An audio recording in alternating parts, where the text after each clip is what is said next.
আচ্ছা, আমরা আজকে নতুন একটা টপিক শুরু করব, বাফার ওভারফ্লো অ্যাটাক। এই অ্যাটাকটা কিভাবে হয়, কিভাবে করা যায়, এটা একটু দেখবো আর কি আমরা। সো প্রথম কথা হলো বাফার ওভারফ্লো অ্যাটাকটা কেন আসলে পড়তেছি আমরা, এটা পড়ার পিছনে কারণ কি?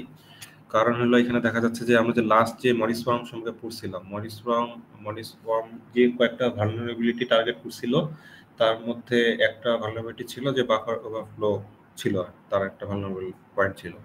আর কয়েকটা ইমেল সার্ভারে কিছু ইস্যু ছিল, তারপর উইক পাসওয়ার্ড, ইমেল সার্ভারে একটা সমস্যা ছিল, উইক পাসওয়ার্ডের একটা ভালনারেবিলিটি ছিল, আর এই থার্ড একটা যে বাফার ওভারফ্লোর একটা জিনিস ছিল, একটা ইস্যু ছিল, এক্সপ্লয়েটের জায়গা ছিল। এই তিনটা জায়গা মেইনলি টার্গেট করে ভালনারেবল পয়েন্টগুলো খুঁজে সেগুলোকে এক্সপ্লয়েট করে সে আসলে মরিস এই ওয়ার্মটা বানায়। তারপর তো জানো কি হয়েছে আর কি, 60,000 পিসির মধ্যে 10,000 পিসি সে সময় সে ডাউন করে ফেলছিল, সে 1980 সালে 88 সালের দিকের কথা। সো এই বাফারফ্লো ভালনারেবিলিটি যেটা আছে এটাকে এক্সপ্লয়েট করে যে অ্যাটাকটা, সেটাকে আমরা বাফার ওভারফ্লো অ্যাটাক বলতেছি আর কি। শুধু মরিস ওয়ার্মে যে এটা করছে এমন কিছু না, এর পাশাপাশি আমরা দেখতেছি যে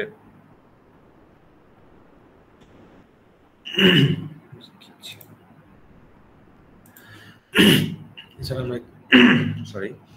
আমরা দেখতেছি যে এসকিউএল স্ল্যামার 2003 সালে, স্টেজ ফাইট অ্যাটাক অ্যান্ড্রয়েড ফোনে 2015 সালে, মানে 2015 সাল, মাত্র 10 বছর আগে আর কি। মানে এই অ্যাটাকগুলো এখনো হচ্ছে, মানে এই বাফার ওভারফ্লো যে অ্যাটাকটা আছে এটা খুবই পপুলার বা প্রমিনেন্ট একটা অ্যাটাক আমরা বুঝতে পারতেছি আর কি। এই জন্য আমরা কি চুজ করছি অ্যাটাকটা সময় একটু পড়ালেখা করার। তো এটা আসলে অনেক হ্যাম্পার করছে আর কি over the periods, over the years আর কি। তো আমরা দেখি আর কি একটু আস্তে আস্তে। সবার প্রথমে এটা বাফার ওভারফ্লো মানে বিহাইন্ড দ্য সিন যে একটা বেসিক নলেজটা আমাদের লাগবে। বাফার জিনিসটা কি আর কি, বাফার জিনিসটা কোথা থেকে আসতেছে আর কি, কেন আমি বাফার ওভারফ্লো বলতেছি। ওভারফ্লো তোমরা শুনছো আর কি, তোমরা স্ট্যাক ওভারফ্লো তো শুনছোই অবশ্যই নাম। স্ট্যাক ওভারফ্লো কখন হয় বলতে পারবো? একটা সিনিয়রে বলতে পারবো যখন স্ট্যাক ওভারফ্লো হয়? পারার কথা। স্যার রিকারশনে আমি বেস কেস না দিলে, রিকারশনে বেস কেস না দিলে বা ঠিক মতো যদি শেষ না হইতে পারে, তাহলে হয়তো ও রিসোর্স যতটুকু আছে, রিসোর্স বলতে স্ট্যাকের জন্য যতটুকু অ্যালোকেটেড স্পেস ছিল, সেই স্পেসের বাইরে তো আর দেওয়ার সুযোগ নেই। সো তখন যখন আর দিতে পারে না, জায়গা ফুরায় যায়, কারণ তুমি তো ওটা শেষ হচ্ছে না, তো বারবার কল করতেছো। এইভাবে আসলে ওই ট্রি যদি একটা চিন্তা করি, ট্রিটা অনেক দূরে চলে গেছে আর কি, মানে নোট, প্যারেন্ট নোট বা রুট নোট থেকে যে ফাইনাল যে লিফ নোটটা, এটা আসলে অনেক দূরে চলে গেছে, অনেক লম্বা হয়ে গেছে। সো ওইটার জন্য অ্যালোকেটেড যে স্পেসটা, ওইটাকে আমরা বলতেছি অ্যাড্রেস স্পেস আর কি। মানে প্রতিটা ফাংশন যখন কল করা হয় প্রোগ্রামে, তখন প্রতিটা ফাংশনের জন্য স্ট্যাকে একটা স্পেস দেওয়া হয়, এটাকে আমরা অ্যাড্রেস স্পেস বলতেছি। ঠিক আছে, তো এটা আর কি আর দেওয়া পসিবল হয় না, একসময় শেষ হয়ে যায়, তখন আর কি ওভারফ্লো হয়ে যায় স্ট্যাকটা, মানে স্ট্যাকের জায়গা নেই, এই জন্য স্ট্যাক ওভারফ্লো বলে। ওখান থেকে কি নামটা যে এরকম স্ট্যাক ওভারফ্লো। তো এরকম আর কি। প্রথমে একটা আমরা দেখি যে একটা প্রোগ্রামের, এটা তোমরা জানো আসলে, তো আমি একটু রিপিট করি। তো কোন একটা কোর্সে হয়তো পড়ে থাকবা, আর্কিটেকচার অথবা ওএসএ এরকম, বা সি তেও পড়তে পারো, সি বা ওরকম যদি কোনো সি তেও পড়ার কথা আর কি, যদি একদম পড়ে থাকো। তো মেইনলি একটা প্রোগ্রাম যে তুমি লেখো, সিতেই মনে করো, চিন্তা করো একটা প্রোগ্রাম যখন লেখো, প্রোগ্রামের অনেকগুলো জায়গা থাকে, একটা প্রোগ্রামের অনেকগুলো পার্ট থাকে। যেমন প্রোগ্রামে কি কি থাকে, প্রোগ্রামে কিছু ভেরিয়েবল থাকে, প্রোগ্রামের ইটসেলফ যে কোডটা আছে সেটা থাকে, ঠিক আছে। আবার ভেরিয়েবল অনেক ধরনের আছে, গ্লোবাল থাকে, টেম্পোরারি থাকে। ফাংশনের ভিতরে যেগুলোকে আমরা টেম্পোরারি বলতেছি, ফাংশনের বাইরে যেগুলা গ্লোবাল স্পেসে যেগুলোকে আমরা গ্লোবাল ভেরিয়েবল বলতেছি। অনেক সময় স্ট্যাটিক ভেরিয়েবল কিছু থাকে, যেগুলো আসলে যদি অবজেক্ট ওরিয়েন্টেড হয়, তাহলে ওভার দ্য পিরিয়ড কয়েকটা অবজেক্ট যদি বানায় একটা ক্লাসের, ওই প্রত্যেকটা অবজেক্টের জন্য একটা সিঙ্গেল স্ট্যাটিক ভেরিয়েবল থাকবে আর কি। এরকম আর কি আইডিয়াগুলো আর কি। সো কয়েক কয়েক ধরনের জিনিসপত্র থাকে। প্রথমে হলো কোডটা, যে কোডটা তুমি লিখছো প্রোগ্রামটা, ওইটা যদি কম্পাইল করে যে একটা মেশিন কোড তৈরি হবে বা লো লেভেল কোড তৈরি হবে, সেটাকে আমরা বলছি কোড আর কি, কোড সেগমেন্ট অথবা টেক্সট সেগমেন্ট। সেই টেক্সট বা কোড সেগমেন্টটা বৈশিষ্ট্য কিছু আছে, যেমন ওইটা এক্সিকিউটেবল হয়, এবং ওইটা মেশিন লেভেলে মানে লো লেভেলে থাকে, এক্সিকিউটেবল হয় এবং রিড অনলি থাকে। রিড অনলি কেন থাকে? কেননা কোড যখন তুমি একবার কম্পাইল করে ফেলছো, এখন আচ্ছা একটা জিনিস বলা হয়নি, একটা প্রোগ্রাম একটা প্রসেসের মধ্যে পার্থক্য কি কেউ বলতে পারবেন?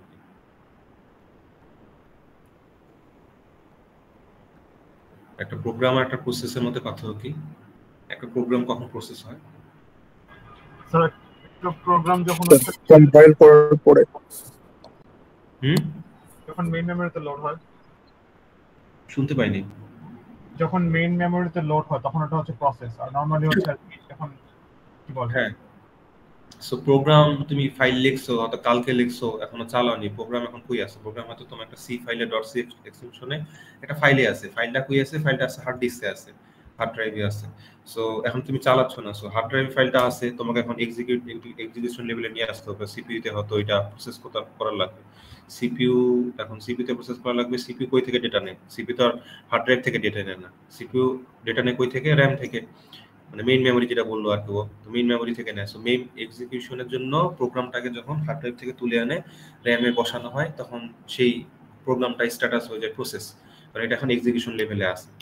সো ওইটাকে আমরা প্রসেস বলতেছি। একটা প্রসেসকে কি করতে হয়? র্যামে আনতে হয়। তো র্যামে আনা বলতে আসলে মানে এনে কি রাখা হয় আর কি? প্রোগ্রামটার যে জিনিসগুলো এনে রাখা হয় সেটাকে আমরা 5 ভাগে ভাগ করতে পারি। ওই 5 ভাগে এখানে দেখতে পাচ্ছ। এটা হলো টেক্সট সেগমেন্ট, ডেটা সেগমেন্ট, একটা বিএসএস যেটাকে ব্লক স্ট্যাটাস বেস সিম্বল বলতেছি, বিএসএস সেগমেন্ট, একটা হিপ সেগমেন্ট, একটা স্ট্যাক সেগমেন্ট। সো তো ওই মেমোরিতে, মেইন মেমোরিতে যে জায়গাতে রাখা হচ্ছে, কিভাবে রাখা হচ্ছে, ওই লেআউটটাকে আমরা বলতেছি প্রোগ্রামের memory layout in the main memory. আর প্রত্যেকটা প্রসেসকে যে জায়গাটা দেওয়া হচ্ছে তাকে address space of that process বলতেছি আমরা আর কি। তো প্রথমে প্রোগ্রামটা কি থাকে? একটা কোড সেগমেন্ট থাকে, কম্পাইল করার পর যে লো লেভেল ভার্সনটা সেটাকে আমরা কোড সেগমেন্ট বা টেক্সট সেগমেন্ট বলতেছি। এটা এক্সিকিউটেবল রিড অনলি হয়। রিড অনলি কেন হয়? কারণ এটা কি তুমি একবার যখন কম্পাইল করে ফেললা তখন তো তোমার আপডেট করার দরকার হয় না, বা আপডেট করা উচিত না আর কি। তো এটা রিড অনলি আর কি, তুমি পড়বা, এক্সিকিউট করবা, এটা আর কি। নতুন করে নতুন ইনস্ট্রাকশন অ্যাড করার বা কোনো ইনস্ট্রাকশন বাদ দেওয়ার কোনো সুযোগ নাই। সেই জন্য এটা রিড অনলি জায়গা, এটাই হওয়া উচিত, মেক সেন্স করে। তারপরে সেগমেন্ট হলো ডেটা সেগমেন্ট। ডেটা সেগমেন্টে কোনগুলো থাকে? একটা প্রোগ্রামে তো স্ট্যাটিক বা গ্লোবাল ভ্যারিয়েবল যেগুলো থাকে, যেগুলো ইনিশিয়ালাইজ, যেমন যদি তুমি পাই যদি চিন্তা করো যে পাই তুমি গ্লোবাল ভ্যারিয়েবল ইউজ করবা, তো পাই ইকুয়াল 3.1416 দিছো, সেটা গ্লোবাল স্পেসে আছে, সেটা তুমি মনে করো বারবার ইউজ করবা ওভার ডিফারেন্ট ফাংশনস আর কি। তো সেই ক্ষেত্রে ওটা গ্লোবাল ভ্যারিয়েবল, সেটা হিসেবে তুমি ইউজ করতে পারো। ওইটা তোমার ডেটা সেগমেন্ট থাকে, যেটা এখানে দেখা যাচ্ছে ডেটা সেগমেন্টে আছে। আচ্ছা, এখানে দেখবো যে হাই অ্যাড্রেস একটা জিনিস আছে, লো অ্যাড্রেস একটা জিনিস আছে, বা টেক্সট সেগমেন্টটা নিচে, স্ট্যাকটা উপরে।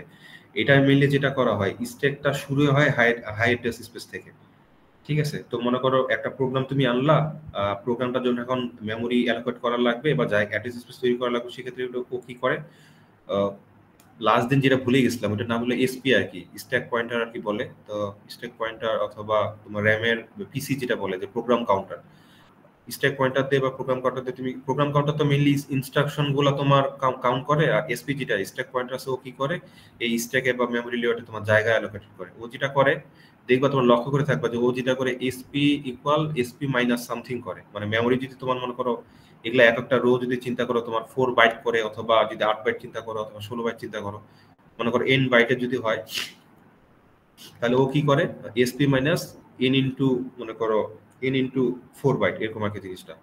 তোমার যদি এনটা রো লাগে বা এনটা ব্লক লাগে, তো এই ব্লকের স্পেস যদি 4 বাইট করে হয়, এইভাবে মাইনাস করে আর কি। তো এসপি ইকুয়াল এসপি মাইনাস এরকম করার কারণে এসপি ভ্যালু মনে করো কমে গেল। মনে করো এসপি ভ্যালু মনে করো কত, মনে করো 20টা, মনে করো 4 বাইট করে 5টা জায়গা লাগবে, 4 5 20 বাইট তোমার নিচে আসবে। তাহলে এসপি ইকুয়াল এসপি মাইনাস 20 যদি করো, এসপি ভ্যালু মনে করো ইনিশিয়ালি 100 ছিল, কথা ধরো ডেসিমালে বলতেছি, যদিও হেক্সাডেসিমালে আমরা দেখে থাকো। তো কথার মতো ধরো 100 ছিল, সেখান থেকে 20 বাদ দিয়ে 80 তে আসলো। এখন এসপির কারেন্ট ভ্যালু 80, এখন 80 এর সাথে অফসেটিং করে তোমার এই জিনিসগুলো রাখা হয়। যেমন এসপি তে তুমি রাখলা, কত রাখলা? এসপি তে রাখলা তুমি টেক্সট সেগমেন্টটা মনে করো 4 বাইট, কথার কথা, এসপি প্লাস 4, ওখানে মানে মানে এরর মতো সিম্পলি আর কি। 0 থেকে 3 এই তিনটা স্পেসে মনে করো টেক্সট সেগমেন্ট থাকবে। তারপর মনে করো 4 থেকে 7, 4 5 6 7 এই 4টা বাইট লেভেলে হয়তো ডেটা সেগমেন্ট থাকবে। তারপর হয়তো 8 থেকে হয়তো 11 এটা তো বেসিক সেগমেন্ট থাকবে। এইভাবে আর কি, মানে এসপির রেসপেক্টে অফসেটিং করে এইভাবে ওভার দা মানে মানে ডিরেকশন, হাই অ্যাড্রেসের ডিরেকশনে জিনিসগুলো রাখা হয়, লো অ্যাড্রেস থেকে হাই অ্যাড্রেসের দিকে রাখা হয়।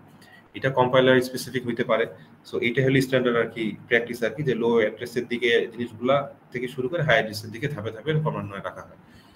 সো এই জন্য আর কি টেক্সট সেগমেন্টটা সবার প্রথমে নিচে রাখছে। তারপর তো ডেটা সেগমেন্টটা আছে যেগুলো আর কি ইনিশিয়ালিস্ট প্রোগ্রামের দ্বারা। আসলে বিএসএস কোনগুলা? Block started by symbol. Block started by symbol মানে স্টার্টেড বাই সিম্বল বলতে কি হচ্ছে, যে সিম্বলটা রাখা হয়েছে মানে জাস্ট ডিক্লেয়ার করা হয়েছে but without initializing with any specific মানে ভ্যারিয়েবল, স্পেসিফিক এনি ভ্যালু আর, ঠিক আছে। পাই লিখে রাখছো আর কি, ইন্টিজার পাই অথবা সরি ফ্লোট পাই লিখে রাখছো, তারপর সেমিকোলন দিয়ে দিছো, কোনো ভ্যালু মানে তুমি করলা না, জাস্ট সিম্বলটা দেখাচ্ছে বা সিম্বলের সাথে কারেসপন্ডিং ভ্যালুটা দেখা যাচ্ছে না। সো এই মতো এটাকে এই জন্য বলছে block started just by symbol আর উইদাউট এনি ভ্যালু আর কি, এই জন্য নামটা এরকম। তো এগুলা যেহেতু আনইনিশিয়ালাইজ থাকে, মানে এগুলা কোনগুলা ভ্যারিয়েবল টেম্পোরারি কিন্তু না। এই গ্লোবাল স্ট্যাটিক যদি ইনিশিয়ালাইজ থাকে তাহলে ডেটা সেগমেন্টে যাচ্ছে, আর যদি আনইনিশিয়ালাইজ থাকে তাহলে তোমার যাচ্ছে তোমার কি বলতে যে বিএসএস এ যাচ্ছে। তো এই ক্ষেত্রে আনইনিশিয়ালাইজ যদি হয়, তোমরা জানো এটাকে জিরো দ্বারা ইনিশিয়ালাইজ করে দেওয়া হয়, এটা ওএসি করে। তো বিএসএস সেগমেন্টের পরে আসে দুইটা জায়গা থাকে, বাকি যে স্পেসটা আছে স্পেসটাকে দুই ভাগ করে মানে বাকি যে স্পেসটা ওইটাকে দুইজনকে ভাগ করে দেয়, একটা স্ট্যাক একটা হিপ। স্ট্যাকের জন্য ফিক্সড একটা সাইড থাকে বাট হিপের জন্য ওপেন থাকে আর কি, না সরি স্ট্যাক আর হিপ দুইটার জন্য ওপেন থাকে, দুই ডিরেকশনে আর কি, যাতে এটা মানে যার যতটুকু প্রয়োজন সেভাবে আসলে এটা এক্সটেন্ড করতে পারে। স্ট্যাক নিচের দিকে এক্সটেন্ড করে, হিপ উপরের দিকে এক্সটেন্ড করে, ঠিক আছে। তো হিপে কি করে, হিপে ডাইনামিক অ্যালোকেশন যেগুলো হয় সেগুলো আর কি রাখা হয়। যদি ম্যালক ক্যালক এইসব ইউজ করে তুমি যেটা করো আর কি, বা ফ্রি ডিলিট এগুলো ইউজ করে তুমি যেগুলো করো ওগুলো তুমি হিপের থ্রুতেই করে আসলে ডাইনামিক্যালি অ্যালোকেট করা হয়। ফাইনালি হলো স্ট্যাক, যেটা নিয়ে আমাদের কথাবার্তা মেইনলি বেশি। সো স্ট্যাকে কি করা হয়, স্ট্যাকের বৈশিষ্ট্য হলো এখানে স্ট্যাকে আমরা জানি স্ট্যাক ফাংশন কলিং এগুলো নিয়ে কাজ করে। যেমন একটাতে যেটা বললো যে রিকার্সিভ ফাংশনে যখন বেসিক কন্ডিশন আমরা দিই না, বেসিক কেসটা দিই না, তখন কি সেটা থামে না। রিকার্সিভ ফাংশন একজন আরেকজনকে কল করে, তো প্রতিটা ফাংশনের জন্য নতুন করে কি সে অ্যাড্রেস স্পেস তৈরি করে, এই স্ট্যাকে জায়গা দেওয়া শুরু করে। তো স্ট্যাকে জায়গা দিতে দিতে দিতে একসময় কি এই জায়গাটা পুরো ফিল আপ হয়ে যায়, তখন দিতে পারে না, তখন আমরা স্ট্যাক ওভারফ্লো বলতেছি। তো স্ট্যাক এই যে প্রতিটা ফাংশন কলিং এ, এটা তো রিকার্সিভ ফাংশনে হয়তো এমন কোনো কথা নাই, এটা মনে করো এমন হইতে পারে যে মনে করো মেইন ফাংশন থেকে ফাংশন f1 কল করলাম, ওই ফাংশন 1 থেকে আবার মনে করো f2 কল করলাম, ফাংশন 2 থেকে আবার মনে করো ফাংশন 3 করলাম, তাহলে মেইন থেকে f1 থেকে f2 থেকে f3, এভাবে তিনটা ফাংশনের জন্য তিনটা অ্যাড্রেস স্পেসে অ্যালোকেটেড করবে। তো এক একটা ফাংশন কলিং এর জন্য যে অ্যাড্রেস স্পেসগুলোকে এগুলাকে ওরা বলতেছে তোমার স্ট্যাক ফ্রেম বা অ্যাক্টিভেশন রেকর্ড বা অ্যাড্রেস স্পেস, এরকম আর বলতে পারো তুমি। তো মেইনলি প্রতিটা ফাংশন কল এর জন্য স্ট্যাকে কি কি রাখা হয়, প্রথমত রাখা হয় আর্গুমেন্ট গুলো রাখা হয়। তারপর একটা ফাংশনের ভিতরে কি কি থাকে, একটা ফাংশনের ভিতরে যে রিসিভ করে তো আর্গুমেন্টের থ্রুতে ওই আর্গুমেন্টের ডেটাগুলো রাখার লাগে। দুই নম্বর জিনিস হলো যে তোমার প্রতিটা ফাংশনের ভিতরে লোকাল ভেরিয়েবল থাকতে পারে না থাকতে পারে, বাট লোকাল ভেরিয়েবল যদি থাকে তাহলে সেটা রাখা হবে। আর একটা জিনিস হলো রিটার্ন অ্যাড্রেস। অবভিয়াসলি তোমার মেইন ফাংশন থেকে যদি কোনো একটা ফাংশন কল করো, তুমি ধরো f1 কে কল করছো, তো f1 এর কাজ শেষে কই যাবা, মেইনে যে ব্যাক করা লাগবে, তো মেইনে যে ব্যাক করা লাগবে ওটা তো আর তোমাকে মনে রাখতে হবে। সো এটা কিভাবে সে মনে রাখবে, রিটার্ন অ্যাড্রেস অফ দ্যাট মানে কলি ফাংশন। আমরা দুই ধরনের ফাংশন থাকে, একটা হলো কলার ফাংশন, একটা হলো কলি ফাংশন। কলার যে কল করে, আর কলি মানে কি যাকে কল করা হয়।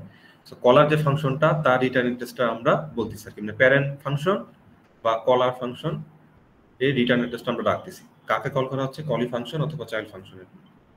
এটা বাই ডিফল্ট তোমার নন এক্সিকিউটেবল থাকে, তবে মাঝে মাঝে কিছু ফ্ল্যাগ আছে, স্ট্যাটাস আছে যেগুলো চেঞ্জ করে এটা এক্সিকিউটেবল করা যায়। তো মেইনলি বাফার ওভারফ্লো যে অ্যাটাকটা, এটা মেইনলি এই স্ট্যাকটাকে এক্সিকিউটেবল করেই তোমাকে আসলে করতে হবে। যদি নন এক্সিকিউটেবল হয় তাহলে এটা করা যাবে না। আমরা যদি একটা এক্সাম্পল দেখি জাস্ট ফর সিম্পলিসিটি দেখার জন্য, ক্লিয়ার হওয়ার জন্য, যেমন ইন্টিজার x = 100, এটা গ্লোবাল স্পেসে আছে, এই জন্য তোমার এটা কথা যাবে, ডেটা সেগমেন্টে যাবে। তারপর ইন্টিজার a আর b, এটা তোমার কি আছে, এটা টেম্পোরারি হিসেবে আছে, এই জন্য এটা কই যাচ্ছে, এটা স্ট্যাকে থাকবে। আর এটা মেইন ফাংশনের টেম্পোরারি ভেরিয়েবল a আর b। আর স্ট্যাটিক y, এটা তোমার কই যাবে, এটা বিএসসি সেগমেন্টে যাচ্ছে। কেন যাচ্ছে এটা বলো তো, এই y-টা, এটা তো স্ট্যাটিক গ্লোবাল গুলো তো এই যে ডেটা সেগমেন্টে আসার কথা না স্যার আনইনিশিয়ালাইজড এর জন্য। আনইনিশিয়ালাইজড, তো আনইনিশিয়ালি যদি হয় তাহলে এটার ভ্যালু কত দিয়ে ইনিশিয়ালাইজ করবে, গার্বেজ দিয়ে না কিছু একটা থাকে। ওএসিটা দিয়ে ইনিশিয়ালাইজ কি দিয়ে করবে? স্যার গার্বেজ কোনো ভ্যালু থাকবে ভাই, আর না অন্য কোনো ভ্যালু থাকবে স্পেসিফিক? স্যার গার্বেজ দিয়ে তো করবে হ্যাঁ, আনইনিশিয়ালি যদি থাকে সেটা ওএসি স্যার, ক্লোজই করে। আর জিরো দিয়ে তোমার ইনিশিয়ালাইজ করবে, এটা আমি বললাম, জিরো দিয়ে জি ইনিশিয়ালাইজ। স্যার, গ্লোবাল এন্ড স্ট্যাটিস্টিকের ক্ষেত্রে 0 তে। আর এটা একটু ম্যালক দিয়ে করতেছে, তাহলে এটা ডাইনামিক, এটা হিপে যাবে, এটা হিপে যাচ্ছে, হিপের যেহেতু এটা সাব ভ্যালু, সাব ডেটা হিপে যাচ্ছে। আশা করি কিন্তু বুঝছো। আচ্ছা, তো একটা ফাংশনকে কিভাবে আসলে স্ট্যাকে রাখা হচ্ছে, আসলে এটা একটু আমরা লেআউটটা একটু দেখি আর কি। ফাংশনটাকে কল করা হচ্ছে, মনে করো মেইন থেকে ফাংশনটা এই ফাংশন এই ফাংশনটাকে কল করা হলো। সো প্রথমত কি করা হবে, ওই মেইন থেকে যখন কল করা হবে তখন এখানে দুইটা আর্গুমেন্ট দেখা যাচ্ছে এ আর বি। এই এ আর বি কে তোমার প্রথমে পুশ করা হবে। পুশ কিভাবে করে আসলে, পুশ তোমার করে উপর থেকে আর কি, মানে হাই অ্যাড্রেস থেকে শুরু হয়েছিল, আস্তে আস্তে নিচের থেকে জায়গা তৈরি করা হয়, সেখানে রাখা হয়।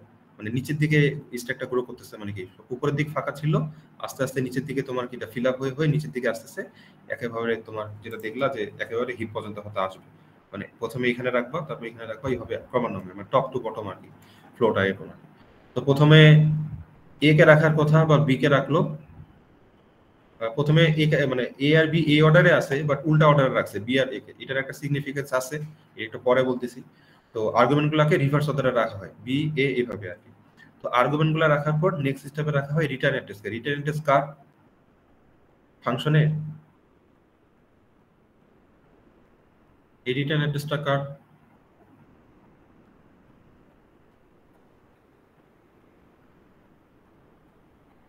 Please response. স্যার ফাংশন মানে যে কল করছে, মানে এই ফাংশন রিটার্ন ভ্যালু যার কাছে যাবে, মেইন ফাংশন থেকে যদি ইমিডিয়েটলি এই ফাংশনটাকে কল করো তাহলে মেইন ফাংশনের রিটার্ন অ্যাড্রেস তুমি, মানে মেইন ফাংশন কাম হইতে পারে না, তুমি মনে করো 7 নম্বর লাইনে বা মনে করো 9 নম্বর লাইনে ছিলা, করলা, তো 10 লাইনে আসে তোমার ফাংশনটা কল করছো। তো সে আসলে কথাই ছিল যে 10 নম্বর লাইনের পর 11 নম্বর লাইন থেকে তো তাকে শুরু করতে হবে। 10 নম্বর লাইনে ফাংশন কল করছো, বা 11 নম্বর লাইন থেকে আসলে শুরু করতে হবে। তো ওই 11 নম্বর লাইনের যে বাইট অ্যাড্রেস সেটাই তোমার রাখতে হবে এই রিটার্ন অ্যাড্রেস আর কি, যাতে যখন ফেরত আসবে অ্যাড্রেস এটাই তো স্যার। হ্যাঁ, মানে নেক্সট ইনস্ট্রাকশন অ্যাড্রেস দেখবা যে ওই সেভ করার সময় রিটার্ন অ্যাড্রেস কিভাবে সেভ করে, PC+4, ঠিক না? মানে প্রতিটা যদি মানে ইনস্ট্রাকশনের অ্যালোকেটেড স্পেস যদি 4 বাইট করে র‍্যামে হয়, তাহলে দেখবা যে PC+4 করে রাখে, ওইটা তোমার রিটার্ন অ্যাড্রেসে সেভ করে রাখে। যে RA একটা রেজিস্টার আছে, দেখবা যে $RA return address equal PC+4। মানে ফাংশন কল করা হয়েছে 9 নম্বর লাইন, তো 10 নম্বর 9 নম্বর লাইনে, যেটার ভ্যালু কারেন্টলি পিসি, তো PC+4 করলে 10 পাবা যখন ঘুরে আসবে আর কি, PC+4 রাখা। এরপরে কি রাখা হয়, এরপরে রাখা হয় প্রিভিয়াস ফ্রেম পয়েন্টার। তো এই যে আমরা বলতেছি যে মেইন ফাংশনকে কল করলো, ফাংশন আবার মনে করো ফাংশন 2 কে কল করবে, তো প্রতিটা ফাংশনের জন্য যে অ্যালোকেটেড স্পেসটা, এই স্ট্যাক তো একটা জায়গা, তো যদি একটা জমির মতো চিন্তা করো, এই জমির কতটুকু কার জন্য বরাদ্দ আর কি, কোন ফাংশনের জন্য কতটুকু আর কি মেমোরি অ্যালোকেটেড, ওইটা মানে বর্ডার চিন্তা করতে পারো। বাংলাদেশ ইন্ডিয়ার মাঝখানে যে বর্ডারটাতে বোঝাচ্ছে যে এতটুকু পর্যন্ত ইন্ডিয়ার, তারপর এখান থেকে বাংলাদেশ শুরু হলো, এরকম কি জিনিসটা। তো প্রিভিয়াস ফ্রেম পয়েন্টার বলতে কি হচ্ছে, আমি যে বললাম প্রতিটা ফাংশনের জন্য যে জায়গাগুলোকে আমরা বলতেছি স্ট্যাক ফ্রেম, প্রতিটা ফাংশনে স্ট্যাক ফ্রেম থাকে। তো স্ট্যাক ফ্রেমের শুরু বা শেষ কোনটা, বর্ডারের শুরু কোনটা বা শেষ কোনটা, এটা বোঝানোর জন্য যে একটা ভেরিয়েবল ইউজ করা হয়। শেষটায় তুমি চিন্তা করো, মনে করো স্ট্যাক এখান থেকে শুরু হয়েছে, এখান থেকে মনে করো এতটুকু হইলো প্রথম, আমি দেখাই একটা স্পেস, মনে করো এটা হাই অ্যাড্রেস স্পেস এখান থেকে আসে, এখান থেকে এতটুকু মেইনের জন্য বরাদ্দ করা হয়েছে। মেইন ফাংশনকে যখন ফুকে কল করলো, আমরা একটু আগে বলছিলাম স্ট্যাক নিচের দিকে এক্সটেন্ড করে, মানে হাই অ্যাড্রেস স্পেস থেকে শুরু করে লোতে যা শেষ হয়। তো মেইন যখন ফুকে কল করলো, তো ফুলের জন্য একটা বরাদ্দ দেওয়া হলো। তো এই মেইনের কতটুকু জায়গা, এইখানে এই যে বর্ডার লাইন যেটা আছে, এটাকে স্ট্যাক ফ্রেমের এই গড়াটা তুমি চিন্তা করতে পারো যে এতটুকু পয়েন্ট হলো মেইনের জায়গা। এরপর হয়তো ফুয়ের জন্য তোমার নেক্সট যে ফ্রেম পয়েন্টারটা ওটা এখানে হয়তো ডিনোট করে থাকবে, এরকম আর কি। তো মেইন থেকে ফুতে কল করছো, ফুতে তুমি আসো, তো মেইনের কথায় আর কি শেষ জায়গাটা ছিল ওই বর্ডারটা কোন জায়গায়, মেইনের যে স্ট্যাক ফ্রেমটা, ওই স্ট্যাক ফ্রেমের যে জায়গাটা কতটুকু পর্যন্ত ছিল ওইটা ডিনোট করার জন্য জায়গাটা, ওইটাকে আমরা বলছি প্রিভিয়াস ফ্রেম পয়েন্টার। মানে প্রিভিয়াস ফাংশন বা কলার ফাংশনের যে ফ্রেম পয়েন্টারটা সেটা আমি রেখে দিচ্ছি, যাতে আমি যখন ফেরত যায়। আচ্ছা, এখানে দুইটা জিনিস আমি বলি, ফ্রেম পয়েন্টটা তো বুঝতে পারছো যে আসলে ওইটা মানে বর্ডারটা বোঝায় যে আগের যে ফাংশনটা ওইটার মানে বর্ডারটা কতটুকু জায়গায় অ্যালোকেটেড ছিল ওইটার জন্য ওইটা। যেমন কারেন্ট ফ্রেম পয়েন্টার মানে কি, মানে এই যে ফু যদি কারেন্ট ফাংশন হয়, এই ফাংশনে একটা কারেন্ট ফ্রেম পয়েন্টার থাকবে, আর মেইনের যে একটা ফ্রেম পয়েন্টার ছিল ওটাকে আমরা প্রিভিয়াস ফ্রেম পয়েন্টার বলছি। প্রিভিয়াস পয়েন্টারটা কেন রাখতেছি, যখন ফেরত যাব যাতে ওইটা থ্রুতে কিছু কাজ করা যায়। কিছু কাজ কি ওটা বলতেছি আমি পরে। সো ওইটা তো কিছু কাজ বলতে আমি কি বোঝাচ্ছি, আসলে প্রিভিয়াস ফ্রেম পয়েন্টার আর রিটার্ন অ্যাড্রেস এই দুইটা নিয়ে তোমাদের অনেকের কনফিউশন তৈরি হতে পারে যে রিটার্ন অ্যাড্রেসটা যেখানে ফেরত যাব, প্রিভিয়াস ফ্রেম পয়েন্টারের আবার কি দরকার। রিটার্ন অ্যাড্রেস তো আমাকে বলতেছে যে কথা থেকে আমি যা শুরু করবো, 9 নম্বর লাইনে ছিলাম, 10 নম্বর লাইন থেকে হয়তো কল করছি, 11 নম্বর লাইন থেকে শুরু করবো, ওইটা তো আমার রিটার্ন অ্যাড্রেসে বলাই আছে। তাহলে আমার স্ট্যাক ফ্রেম পয়েন্টারের কি দরকার, কেউ বলতে পারবা, কেউ গেস করতে পারবা কি? আমি একটু পরে বলবো অ্যান্সারটা।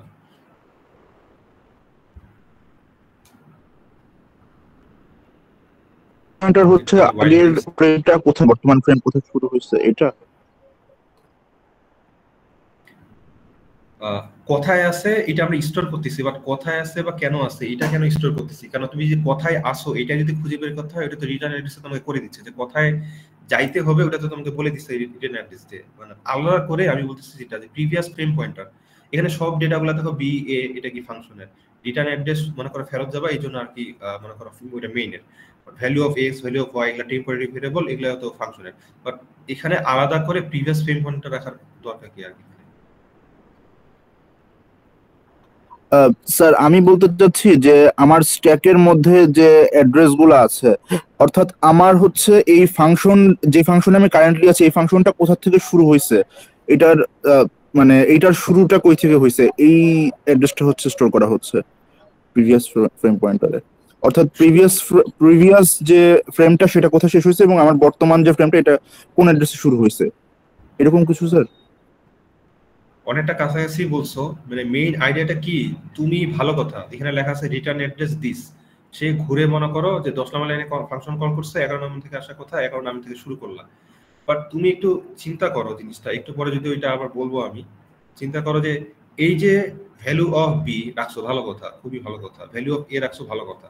তারপর ওর নিচে তুমি দেখতে পাচ্ছ যে টেম্পোরারি যে ভ্যালুয়েবল গুলা, ওগুলা কি, ওগুলা আবার রিভার্স অর্ডারে রাখা না। একটা জিনিস লক্ষ্য করো, ওগুলা কিন্তু রিভার্স অর্ডারে রাখা হয় না। এক্স আর ওয়াই আগে পাওয়া, এক্স আগে পাওয়া হয়েছে, এক্স রাখা হয়েছে, ওয়াই পরে পাওয়া হয়েছে, ওয়াই পরে রাখা হয়েছে।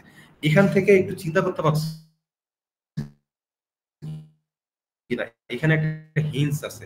দেখো তুমি যদি এটা যদি স্ট্যান্ডার্ড একটা জায়গা চিন্তা করো, তুমি যদি উপরের দিক তাকাও তাহলে এ পাচ্ছ প্রথমে, বি পাচ্ছ পরে। এখান থেকে যদি নিচের দিক তাকাও, মানে আর্গুমেন্ট গুলোর দিকে যদি চোখ তুমি তাকাও, তাহলে দেখবা প্রথম আর্গুমেন্টটা তুমি এই দিক থেকে প্রথমে পাচ্ছ, দ্বিতীয় আর্গুমেন্টটা দ্বিতীয়, মানে তুমি দ্বিতীয় দেখায় পাচ্ছ।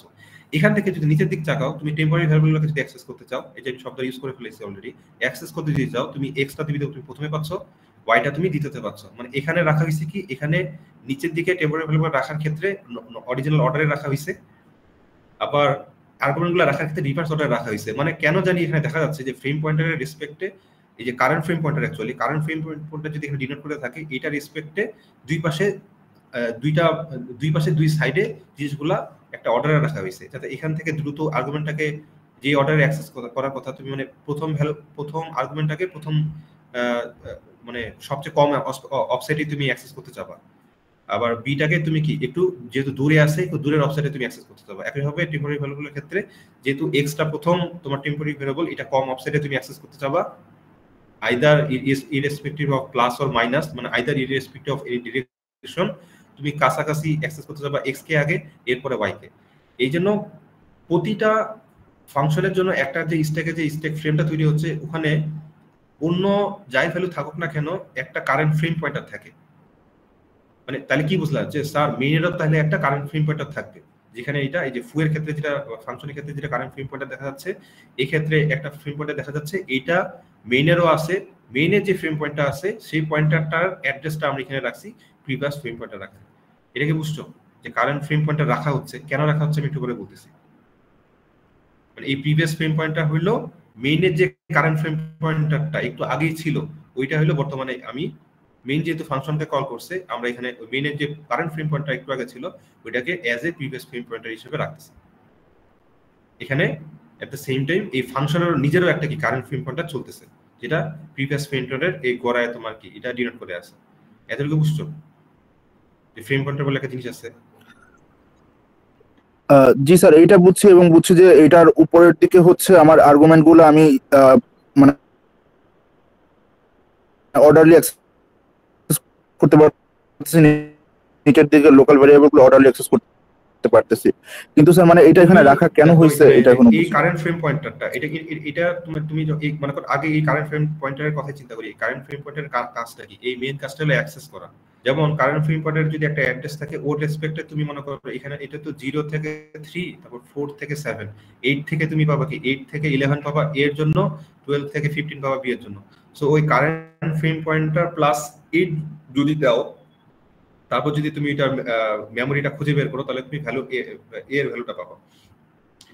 এই কারেন্ট ফ্রেম পয়েন্টারের সাথে তুমি যদি 12 যোগ করো, তাহলে 12 থেকে শুরু করে 15 এই 4 বাইট জুড়ে যে বি ভ্যারিয়েবলটা আছে তার ভ্যালুটা তুমি অ্যাক্সেস করতে পারছো। এটা হলো এ আর বি অ্যাক্সেস করার উপায়। একই সাথে তুমি যদি এই কারেন্ট ফ্রেম পয়েন্টার -4 যদি করো, তাহলে কি পাচ্ছ? তাহলে -1 থেকে -3 এই যে ভ্যালু অফ এক্স, এই তুমি জিনিসটা পাচ্ছ। তুমি একইভাবে যদি তুমি 8 করো, আচ্ছা আমি কি বললাম, হ্যাঁ এটা যদি তোমার ফ্রেম পয়েন্টার হয় -4 যদি করো, হ্যাঁ -4 থেকে -1 এতটুকু তুমি ভ্যালু অফ এক্স পাবা। মাইনাস যদি 8 করো, -8 থেকে -5 মনে করো, এটা তুমি কি পাবা? ভ্যালু অফ ওয়াই পাবা। তো মেইনলি কারেন্ট ফ্রেম পয়েন্টারের কাজ হলো তোমার ওইটার একটা কি বলে একটা হইলো জায়গা যেখান থেকে তোমার বিভিন্ন যে ভ্যালুগুলো আছে সেটা আইদার আর্গুমেন্ট হতে পারে অথবা টেম্পোরারি ভ্যারিয়েবল হতে পারে। কারণ অ্যাকচুয়ালি যে অপারেশনগুলো, যেমন এখানে a প্লাস বি করতেছো বা a মাইনাস বি করতেছো, তো a লাগবে বি লাগবে, তো a কোথায় আছে বি কোথায় আছে?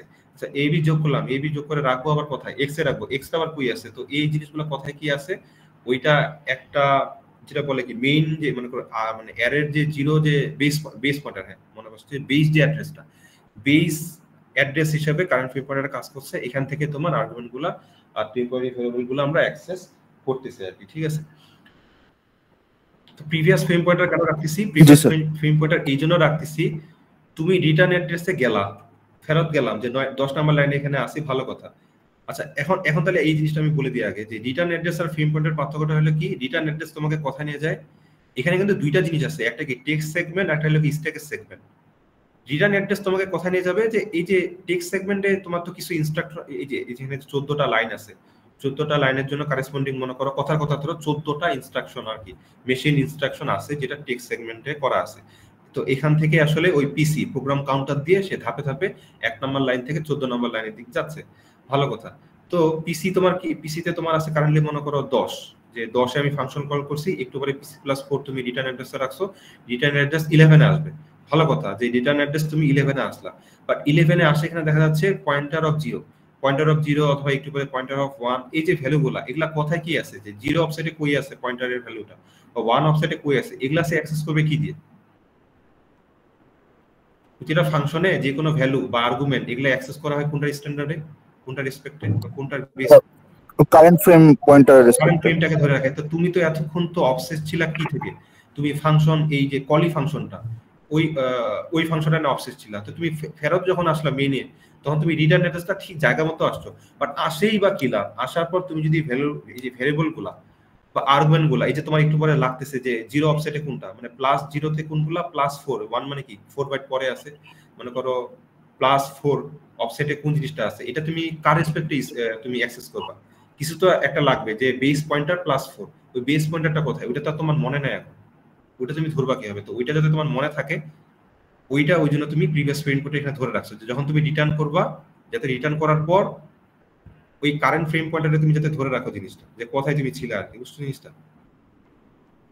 জি স্যার বুঝতে পারছি। অর্থাৎ আমি মেইন ফাংশনে ফিরে আসার পর ওইটার ভ্যারিয়েবল গুলাকে যাতে এফিশিয়েন্টলি অ্যাক্সেস করতে পারি, সো ওই জন্য আর কি এটা ধরে রাখি। বেস অ্যাড্রেসের যে জায়গাটা ওইটা কোথায় রাখবা, এটা কম্পাইলার স্পেসিফিক। তোমরা তো চিন্তা করতে পারো স্যার আমি যেখানে আছি সেখানে তো রাখা যেতে পারে। এখন দেখো তুমি এটা এখানে রাখার কি, যখন তুমি রিটার্ন অ্যাড্রেসটা ফেরত যাচ্ছ, কারেসপন্ডিং এইটার ইমিডিয়েট নিচে যাতে ওই জিনিসটা থাকে, যাতে তোমার সুবিধা হয় এখান থেকে আর কি অ্যাক্সেস করতে। পরবর্তীতে যখন তুমি মানে এখান থেকে কপি করে ওখানে নিয়ে যাবো, ওখান থেকে একইভাবে এটা আপডেট হবে, বুঝতে পারো জিনিসটা? মানে জি স্যার বুঝতে পারছি। মানে মেইন থেকে আমি ফ্লোট আবার বলি, মেইন থেকে ফাংশনকে কল করছো, ফাংশন এখানে আসলা, কারেন্ট ফ্রেম পয়েন্টারটা আপডেট হলো এই এখান থেকে যে অ্যালোকেটেড স্পেসটা ওইটা দিয়ে আর কি, প্রিভিয়াস পয়েন্টারটা তুমি এখানে রেখে দিলা, এখানকার কাজ শেষ হয়ে গেল, মেইনে ফেরত গেলা। মেইনে যে কারেন্ট ফ্রেম পয়েন্টারটা আছে ওই ফ্রেম পয়েন্টারটা নতুন ভাবে আপডেটেড হবে কোন ভ্যালুটা দিয়ে, এই যে এখানকার যে কারেন্ট ফ্রেম পয়েন্টারের যে এই ভ্যালুটা, প্রিভিয়াস ফ্রেম পয়েন্টার মানে এখানে যে প্রিভিয়াস ফ্রেম পয়েন্টারের যে অ্যাড্রেসটা, এই ভ্যালুটা অ্যাক্সেস করবা কি হবে, কারেন্ট ফ্রেম পয়েন্টার যেটা আছে ওইটার অ্যাড্রেসটাই না, ওই অ্যাড্রেসে যে ভ্যালুটা আছে সেটা তো কারেন্ট তোমার ফ্রেম পয়েন্টার প্রিভিয়াস। জি স্যার। ওইটা দিয়ে তুমি অ্যাসাইন করে দিবা কারেন্ট ফ্রেম পয়েন্টারে মেইন ফাংশনের কারেন্ট ফ্রেম পয়েন্টার। এমনি এই যে ফাংশন কারেন্ট ফ্রেম পয়েন্টার এটা কিন্তু তোমার এটা ডিনোট করে আছে, এটা কিন্তু অ্যাড্রেস আমরা রাখতেছি না। এটা অ্যাড্রেস কোথায় রাখবো, এই ফাংশনটা যদি তোমার নতুন একটা ফাংশন মনে করো ফাংশন 2, ওইটাকে যদি কল করা হয় এই যে কারেন্ট ফ্রেম পয়েন্টারটা ওইটাকে তুমি কি করবা, নতুন যে মনে করো নতুন একটা থার্ড ফাংশন কল করছো, ওখানকার যে প্রিভিয়াস ফ্রেম পয়েন্টারে ওই ফ্রেম পয়েন্টারে এই current frame pointer of function ওইটা তুমি এখানে এই মাঝামাঝি একটা জায়গা তুমি ইনস্টল করবে। বুঝতে পারছো? জি স্যার বুঝতে পারছি। ওকে ঠিক আছে, তো এইটা এখন ধরে করার চেষ্টা করতেছি। এখানে একটা কিছু মেশিন ইনস্ট্রাকশন দেওয়া আছে কিভাবে আসলে কি করতেছি। ইবিপি এক্সটেন্ডেড বেস পয়েন্টার যেটাকে আমরা কারেন্ট ফ্রেম পয়েন্টার বলতেছি, তো এটা রেসপেক্টিভ তুমি দেখো যে এটা 0 থেকে 3, 4 থেকে 5, 0 থেকে 3, 4 থেকে কি 7, 8 থেকে তোমার 11 হচ্ছে, তো এই জন্য তুমি কি করছো, এইটা কি আছে এ আছে, এই জন্য কি ইবিপি অফ 8 মানে ইবিপি প্লাস 8 বুঝাচ্ছে এটা। ইবিপি প্লাস 8 এ কি আছে এ আসো, এ এর ভ্যালুটা ইডিএক্স একটা টেম্পোরারি রেজিস্টারে আনতেছো, এর একটু করে সিপি তে কাজ করবে এই রেজিস্টারটা দিয়ে। আর বি কে রাখবে, বি কে তুমি আনতেছো কি হবে বললাম আমি মাত্রই, 0 থেকে 3, 4 থেকে 7, সরি 0 থেকে 3, 4 থেকে 7, হ্যাঁ 0 থেকে 3, 4 থেকে 7, 8 থেকে 11, 12 থেকে 15। সো 12 থেকে 15 হওয়ার কারণে ইবি প্লাস 12 এ তুমি বিটা পাবা। সো বিটা রাখা হয়েছে ইএক্স এ, এটা রাখা হয়েছে ইডিএক্স এ। এখন ইএক্স আর এখানে কি করতেছো ইডিএক্স প্লাস ইএক্স করে এক্স এ রাখবা। সো এখানে এডিশনের একটা মানে একটা ক্যারেক্টারিস্টিক ছিল তোমার ডান পাশে যেটা মানে এখানে হলো সোর্স হলো বাম পাশেরটা, ডেস্টিনেশন হলো ডান পাশেরটা। অনেক কোম্পানির হয়তো দেখবা যে তিনটা থাকে, বাম পাশেরটা থাকে ডেস্টিনেশন আর ডান পাশে যেটা থাকে সোর্স 1 সোর্স 2। এটা কম্পিউটার আর্কিটেকচারে তোমরা পড়ে থাকবা আর কি। আর টাইপ যেগুলো ইনস্ট্রাকশন থাকে মনে আছে, R type, L type, I type, R type এরকম ছিল আর কি, অ্যারিথমেটিক টাইপ, ইমিডিয়েট টাইপ এরকম ছিল আর কি। যাই হোক ডান পাশে হলো ডেস্টিনেশন আর বাম পাশে হলো সোর্স। ইবিপি প্লাস 12 করে যে বি এর ভ্যালু ওটা ইএক্স এ আনে রাখা হলো, ইবিপি প্লাস 8 করে এ এর যে ভ্যালু ইডিএক্স এ রাখা হলো। এখন এই এডিশন এটার মানে কি ইডিএক্স আর ইএক্স যোগ করে কথা রাখবা, ইএক্স এ রাখবা, ঠিক আছে, ইএক্স এ রাখবা। ইএক্স তো তোমার টেম্পোরারি ছিল, তো ওখানে ভ্যালু আপডেটেড হলে এ এর সাথে কোনো রিলেশন নাই, ওইটা ইএক্স এ থাকতে পারে, ওটা টেম্পোরারি ভ্যালু। তারপর আলটিমেটলি ইএক্স এর ভ্যালুটা এক্স এ রাখতে হবে। এক্স কই আছে, এক্স কই আছে, কারেন্ট ফ্রেম পয়েন্টার যদি এইটা হয় 0 থেকে 3, 3 থেকে তোমার কত, এই যে কারেন্ট ফ্রেম পয়েন্টার যদি এটা ধরো 0 থেকে 3, 4 থেকে 0 থেকে 3, 4 থেকে 7, তাহলে 8 এর গোড়া থেকে শুরু হচ্ছে, -8 থেকে নিচের দিক নামবা, এই যে -8 ধরছে, -8 থেকে নিচের দিকে মানে মাইনাস কত পর্যন্ত, -4 পর্যন্ত। ওভাবে তুমি ইএক্স এর ভ্যালুটা কারেন্টলি এখানে a প্লাস b এর ভ্যালুটা স্টোর করা আছে, ওইটা তুমি ইবি প্লাস -8 করলে এই যে এতটুকু যে x এর যে এই যে এতটুকু 4 বাইট গুলো আছে, এই 4 বাইট বরাবর তুমি এখানে দেখানো হলো আর কি। তো এখন আমরা তো এটা আমি দেখে পেলাম কোথায় কি কিভাবে কি রাখা হচ্ছে প্রোগ্রামের লেআউটটা, কোথায় আর্গুমেন্ট রাখা হয়, কোথায় টেম্পোরারি ভ্যারিয়েবল রাখা হয়, কোথায় রিটার্ন অ্যাড্রেসটা রাখা হয়, এটা আর কি মেইন ফোকাসটা আমাদের থাকবে এখানে আর কি, যে রিটার্ন অ্যাড্রেসটা কোথায় আছে আর কি, আর্গুমেন্ট আর প্রিভিয়াস ফ্রেম পয়েন্টারের মাঝখানে। তো বাফার ওভারফ্লো এটা যেভাবে করা হয় এটা অনেকটা এরকম আর কি। তোমরা এখানে একটু আগে দেখলা যেখানে টেম্পোরারি ভ্যারিয়েবলগুলো নিচের দিকে রাখা হয়, তারপর previous frame pointer, return address, value, তারপর আর্গুমেন্টগুলো। সো টেম্পোরারি ভ্যারিয়েবলগুলো নিচের দিকে থাকে। সো মনে করো এমন একটা ফাংশন আছে যেখানে তুমি কি রাখছো, এই ফাংশনটা টেম্পোরারি ভ্যারিয়েবল কি বাফার না, তাহলে ওটা নিচের দিকে রাখা হবে, ঠিক আছে। তো এখানে x আর y দুইটা টেম্পোরারি ভ্যারিয়েবল ছিল, 4 বাইট জায়গা লাগে, এই জন্য 4 বাইট করে 8 বাইট রাখা হয়েছে এখানে। এখানে যে ফাংশনটা ফু এর একটা টেম্পোরারি ভ্যারিয়েবল যেটা হলো বাফার, নাম দেওয়া হয়েছে বাফার। তো এই বাফারটার জন্য কয়টা স্পেস থাকে, 12 লাগে, মানে 12টা 4 বাইট। তো 12টা 4 বাইটের জন্য এখানে 12টা মানে এখানে বাইট এখানে অ্যালোকেটেড করা হয়েছে, যেহেতু এটা টেম্পোরারি ভ্যারিয়েবল সবার নিচের দিকে রাখা হয়েছে আর কি অ্যাড্রেস স্পেসে। তো এখান থেকে 12টা জায়গা নিবে। তো এক্সপেক্টেড জিনিস কি, তুমি একটা 12টা ক্যারেক্টারের, 12টা ক্যারেক্টার তো না, 11টা ক্যারেক্টার, সবার লাস্টের ক্যারেক্টার তো তোমার যে \0 থাকে যেটা হলো এন্ড স্ট্রিং বোঝায়, মানে স্ট্রিং স্টপার বলে আর কি। তো স্ট্রিং স্টপার ব্যাকস্ল্যাশ 0 থাকে, ওটা দ্বারা স্ট্রিং স্টপার বোঝায়। তো 11টা ক্যারেক্টার তুমি বাফারে রাখতে পারবে। তো নর্মাল একটা প্রোগ্রামে 11টা ক্যারেক্টার তুমি মনে করো যেখানে কি করা হচ্ছে, মেইন থেকে ফাংশনটাকে কল করা হচ্ছে, যেখানে একটা স্ট্রিং পাঠানো হচ্ছে, স্ট্রিংটা স্ট্রিং কপি ফাংশনটা দ্বারা এই স্ট্রিং থেকে এটা হলো সোর্স, ডেস্টিনেশন হলো বাফার, এখানে কপি করে ফেলা হচ্ছে।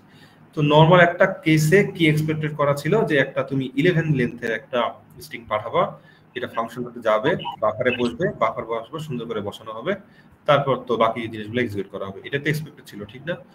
ওই জায়গাটা না করে কি করা হচ্ছে, এখানে দেখো 12টা ক্যারেক্টারের জায়গায় মোর দেন 12টা ক্যারেক্টার একটা জিনিস পাঠানো হচ্ছে। ফলে যেটা সমস্যা, যেটা এখানে যেহেতু তোমার কোনো ক্রস চেক নাই, কোনো ভ্যালিডেশন নাই, অথবা কোনো কি বলে স্যানিটাইজেশন অফ ইনপুট নাই, স্ট্রিং আসছে এটা কি 12 লেন্থের না 1200 লেন্থের, এই কোনো চেক করতেছে না। এমনি তুমি ইফ এলস তে চেক করানো ওটা একটা বিষয়, তুমি যদি ইফ এলস মানে এই ধরনের জিনিস চেক করার জন্য নরমালি ইফ এলস এর দরকার নাই। তুমি 12 দিছো, তোমার এমন একটা ফ্যাসিলিটিস থাকা উচিত যেটা আসলে ইটসেলফ কি যতটুকু লেন্থ ততটুকুই তোমাকে এখানে তোমার এটা চেক করে ফেলবে। বাট এখানে ইস্যুটা এইটা, ভালনারেবিলিটির জায়গায় হলো এটা, এখানে স্ট্রিং কপি নামে যে ফাংশনটা আছে, এটা যেটা করে তুমি যা দিবা তাই ও কপি করবে যতক্ষণ না ও পর্যন্ত কি ওই যে স্ট্রিং স্টপার \0 ওইটা না পায়। এরকম আরো কিছু ফাংশন আছে যে স্ট্রিং কপি, গেটস, ঠিক আছে? তো এই ধরনের বা মেমরি কপি, মেম কপি, এরকম আছে কিছু। সো এই ধরনের কপিগুলো কি করে, তুমি সোর্স যা দিছো, ডেস্টিনেশন কতটুকু জায়গা আছে irrespective of size of the destination, সোর্সে যা আছে মাশাআল্লাহ সব কপি করে ফেলে। আর কপি করলে যেটা হবে, মোর দেন 12 লেন্থে যদি দাও, এখানে 12টা স্পেস তো ওর জন্য অ্যালোকেট করবা, বাকিগুলো তো ওর জন্য অ্যালোকেট করা না, বাকিগুলোর অন্য স্পেসিফিক জায়গা আছে, যে প্রিভিয়াস পয়েন্টার রাখা, এটা অ্যাড্রেস, তারপর তোমার আর্গুমেন্ট গুলো, এখানে আর্গুমেন্ট হলো স্ট্রিং, এই জন্য স্ট্রিং পয়েন্টার আর্গুমেন্টের জায়গা আছে। তো এতটুকু তো লিমিটেড জায়গা, এখানে তো আর অন্য জায়গা রাখার কথা না, যেহেতু তোমার এখানে 12টা জায়গা দিচ্ছ, 12টা জায়গা পাবা। বাট এটা রান টাইম না, এটা রান টাইমে যখন তুমি এই জিনিসটা দিচ্ছ, যে স্ট্রিংটা যাচ্ছে, তখন তোমার কি করতেছে, 12টা জায়গা তোমার এটা এই 12টা জায়গা না বসে 12টার থেকেও মোর দেন জায়গা, এই জায়গাগুলো তোমার নিয়ে ফেলতেছে। তো বাফার ওভারফ্লো বলতে বোঝাচ্ছে টেম্পোরারি ভেরিয়েবল এর জন্য যে অ্যালোকেটেড স্পেসটা, যেটাকে আমরা স্ট্যাকে যে জায়গাটা দিছিলাম, এখানে যে লোকাল ভেরিয়েবলের জন্য জায়গাটা, এই জায়গাটা তার জন্য বরাদ্দ জায়গা থেকেও, অ্যালোকেটেড জায়গা থেকেও বেশি জায়গা সে নিয়ে ফেলছে। ওই জায়গাগুলো আসলে কি করতেছে, প্রিভিয়াস পয়েন্টার রিটার্ন অ্যাড্রেসের মতো সেনসিটিভ কিছু ডেটাকে ওভাররাইড করে ফেলতেছে। তো জায়গাটা ওভারফ্লো হয়ে যাচ্ছে বলে এটাকে বাফার ওভারফ্লো হয়ে যাচ্ছে, বাফার ওভারফ্লো আমরা বলতেছি। এতটুকু বুঝতে পারছো? জি স্যার। এখন বাফার ওভারফ্লো করে কি করা যায়, ওভাররাইড করলাম, এতে করে লাভটা কি হলো, আমার প্রোগ্রাম তো একটু পরে ক্র্যাশ করবে, ঠিক না? কারণ তুমি আসছিলা কই থেকে, মেইন থেকে ফুতে আসছিলা।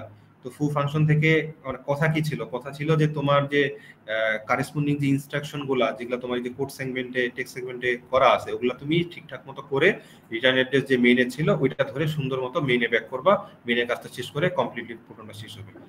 তো তুমি রিটার্ন অ্যাড্রেসে তুমি ওভাররাইড করে ফেললা তোমার এখানে হাবিজাবি কিছু জিনিসপত্র দিয়ে। তো রিটার্ন অ্যাড্রেস তো এখন ইনভ্যালিড হয়ে গেল, গার্বেজ কিছুতে তোমার রিপ্লেসড হয়ে গেল। এখন তো আর মেইনে ব্যাক করার কোনো সুযোগ নাই, ও যেহেতু কিছু বুঝতে পারবে না, কি করবে, প্রোগ্রাম ক্র্যাশ করবে। বুঝতে পারছো? তো এটা করে কি লাভ হইলো তোমার, এটা করে তো লাভ হইলো না। লাভের জায়গাটা আসবে একটু পরে, এটা অনেকটা কম। এখানে একটা এক্সাম্পল দেওয়া আছে, তুমি যদি এখানে বাফার 100 দেওয়া আছে, তুমি 100 থেকে ছোট দিছো, তো ছোট, আচ্ছা এখানে একটু ফাইলের থ্রুতে নেওয়া হয়েছে আর কি, মানে স্ট্রিং এ যে জিনিসটা যাচ্ছে ওইটা কিভাবে যাচ্ছে, একটা ফাইল থেকে রিড করা হচ্ছে, মানে ফাইলটা ইউজার দিচ্ছে, যে ফাইলটার নাম দিচ্ছে ব্যাট ফাইল, এটা ইউজার মনে করো প্রি ডিফাইন্ড একটা ফাইল আছে ব্যাট ফাইল যেটার নাম, সেখান থেকে রিড করে, সেখান থেকে হয়তো 1000টা ওয়ার্ড আছে বা 1000টা ক্যারেক্টার আছে, সেখান থেকে স্পেসিফিক 300টা ক্যারেক্টার নিয়ে সেটা তুমি স্ট্রিং এর থ্রুতে তুমি এটা ফুল ফাংশনে পাঠাচ্ছ, বাট ওর ক্যাপাসিটি হলো 100 বাট পাঠাচ্ছ 300, এই জন্য এটা ওভারফ্লো হবে। ঠিক আছে, এখানে এই জন্য আর কি দেখো, এ যখন 4টা পাঠাইছে, এটা তো লেস দেন মানে 100, এই জন্য এটা ইস্যু হয় নাই, এর সুন্দর মতো নিয়ে ফেলছে, প্রপারলি এটা ব্যাক করছে আর কি, মানে এটা তুমি রিড করছো, রিড করে সুন্দর মতো ব্যাক করছো, রিটার্ন 1 খাইছে, রিটার্ন 1 হয়ে সুন্দর মতো প্রপারলি এটা ব্যাক করছে। বা তুমি মোর দেন 100 করছো, কি হইছে, মোর দেন 100, হ্যাঁ বলো, কি হইছে বলতেছো? না স্যার। আচ্ছা ওকে স্যার। তো মোর দেন 100 যখন দিছো অনেকগুলা মনে করো তোমরা এটা কি দিছে, মনে করো 300 নিছো, 300 নেওয়ার পর এখানে গেছে বাফার ওভারফ্লো হয়ে চলে গেছে। বাফার ওভারফ্লো হয়ে কি তুমি কি করছো, এখানে স্ট্রিং কপি করছো, সিম্পলি বাফারে কপি করছো, তারপর চলে আসার চেষ্টা করছো। তো তুমি যখন ওভারফ্লো করছো প্রিভিয়াস রিটার্ন স্ট্রিং এগুলো সব মনে করো গার্বেজ ডেটা দিয়ে তোমার রিপ্লেস হয়ে গেছে।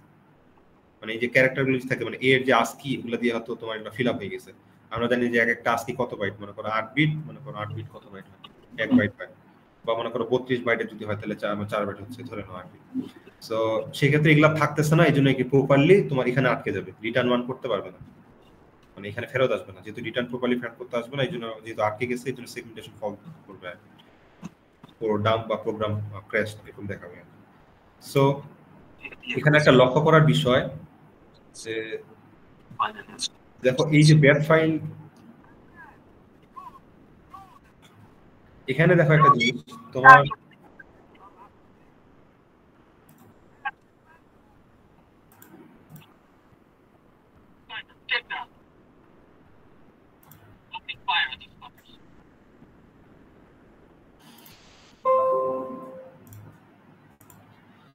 এখানে একটা লক্ষ্য করার বিষয় দেখো যে তুমি চাইলে দুইভাবে কাজ করতে পারো, মানে দুইটা জিনিস তুমি দেখলা। একটা দেখলা কি স্যার এখানে স্ট্রিংটা হার্ড কোডেড করা আছে, এখানে কি জিনিসটা ফাইল থেকে নিচ্ছ, এই দুইটা একটু ডিফারেন্স বলতে পারবা? মানে এটা আসলে খুবই অবভিয়াস একটা জিনিস, মানে আমরা বাফার ওভারফ্লো অ্যাটাকের কথা চিন্তা করতেছি, বাট এখানে একটা হার্ড কোডেড করা আর একটা ফাইল থেকে নিচ্ছে, এই দুইটা এখানে ফাইল থেকে নেওয়ার কোনো মাহাত্ম্য আছে, সিগনিফিকেন্স আছে? মানে হার্ড কোডেড করলে কি করা যাবে, আর ব্যাট ফাইল থেকে নিচ্ছ, মানে একটা ফাইল থেকে নিচ্ছ আর কি, এই দুইটার মানে নেওয়ার কোনো সিগনিফিকেন্স আছে নাকি আলাদা, না একই জিনিস আসলে? কিছু হিন্টস কোনো পাচ্ছ? স্যার আসলে চিন্তা করতে পারতেছি। তুমি দেখো যে তুমি একটু চিন্তা করো তো, মানে পৃথিবীর কোন আহাম্মক প্রোগ্রামার আছে সেখানে 12 লেন দিছে, সেখানে এমন একটা স্ট্রিং দিছে যেটা মোর দেন 12। যদি কিবোর্ড মনে করো কিবোর্ড অ্যাক্সিডেন্টলি হিট হয়ে যদি এখানে অনেকগুলা মানে ইররেগুলার কিছু স্ট্রিং চলে আসে ওটা আলাদা কথা, বাট একটা কশাস একটা প্রোগ্রামার কেন এখানে এত বড় একটা স্ট্রিং দিবে যেটা 12 থেকে বড়? এটা হার্ড কোডেড তো সে করবে না, মানে হার্ড কোডেড মানে সেইভাবে তো এমন একটা স্ট্রিং দিবে না যেটা 12 থেকে বড়, ঠিক না? সেখানে হার্ড কোডের যেটা আছে এটা তো কোনো এটা একটা স্যাম্পল দেখানো হয়েছে বোঝানোর জন্য যে এখানে 12টা থেকে বেশি ক্যারেক্টার দিচ্ছি, যাতে রিয়েল লাইফ এরকম কোনো ইস্যু কখনো ক্রিয়েটিভ হবে না যে এখানে 12 চাচ্ছে তুমি 12 থেকে বেশি দিছো, এমন কোনো প্রোগ্রামার হার্ড কোডেড কেন করবে যেটা আসলে ভালনারেবিলিটির জায়গায় চলে যাবে। যদি খুবই অ্যাক্সিডেন্টালি মনে করো এখানে কার্সরটা ছিল, অ্যাক্সিডেন্টালি কিবোর্ডে হিট করছো, হয়তো সে তাড়াহুড়া করে বের হয়ে গেছে, কন্ট্রোল সেভ করে বের হয়ে গেছে, অথবা অটো সেভ করা আছে, সেই ক্ষেত্রে আরেকটা একটা ইস্যু। বাট ইটস মানে কি মানে 1 in a billion কেস না যে এরকম হবে জিনিসটা, মানে এইভাবে মানে মেইন কথা এইভাবে হার্ড কোডেড ভালনারেবল একটা জায়গা তৈরির তো কোনো জায়গা নেই, ঠিক না? এটা বুঝতে পারছো? এখন এইটা আসো যে স্যার এইটা তাহলে কি, দেখো এখানে একটা ফাইল থেকে আমরা রিড করতেছি, এখন এই ব্যাট ফাইলে 1000 ক্যারেক্টার আছে না 2000 ক্যারেক্টার আছে, এইটা প্রোগ্রাম যে রান হচ্ছে প্রোগ্রাম কার কাছ থেকে নিচ্ছে? এটা কি ইউজারের কাছ থেকে নিচ্ছে না? এই ব্যাট ফাইলটা কার কাছে আছে? ইউজারের কাছ থেকে আছে, কারণ ইউজার ব্যাট ফাইলে 1000 লিখছে না 3000 লিখছে, তো ইউজারের ব্যাপার।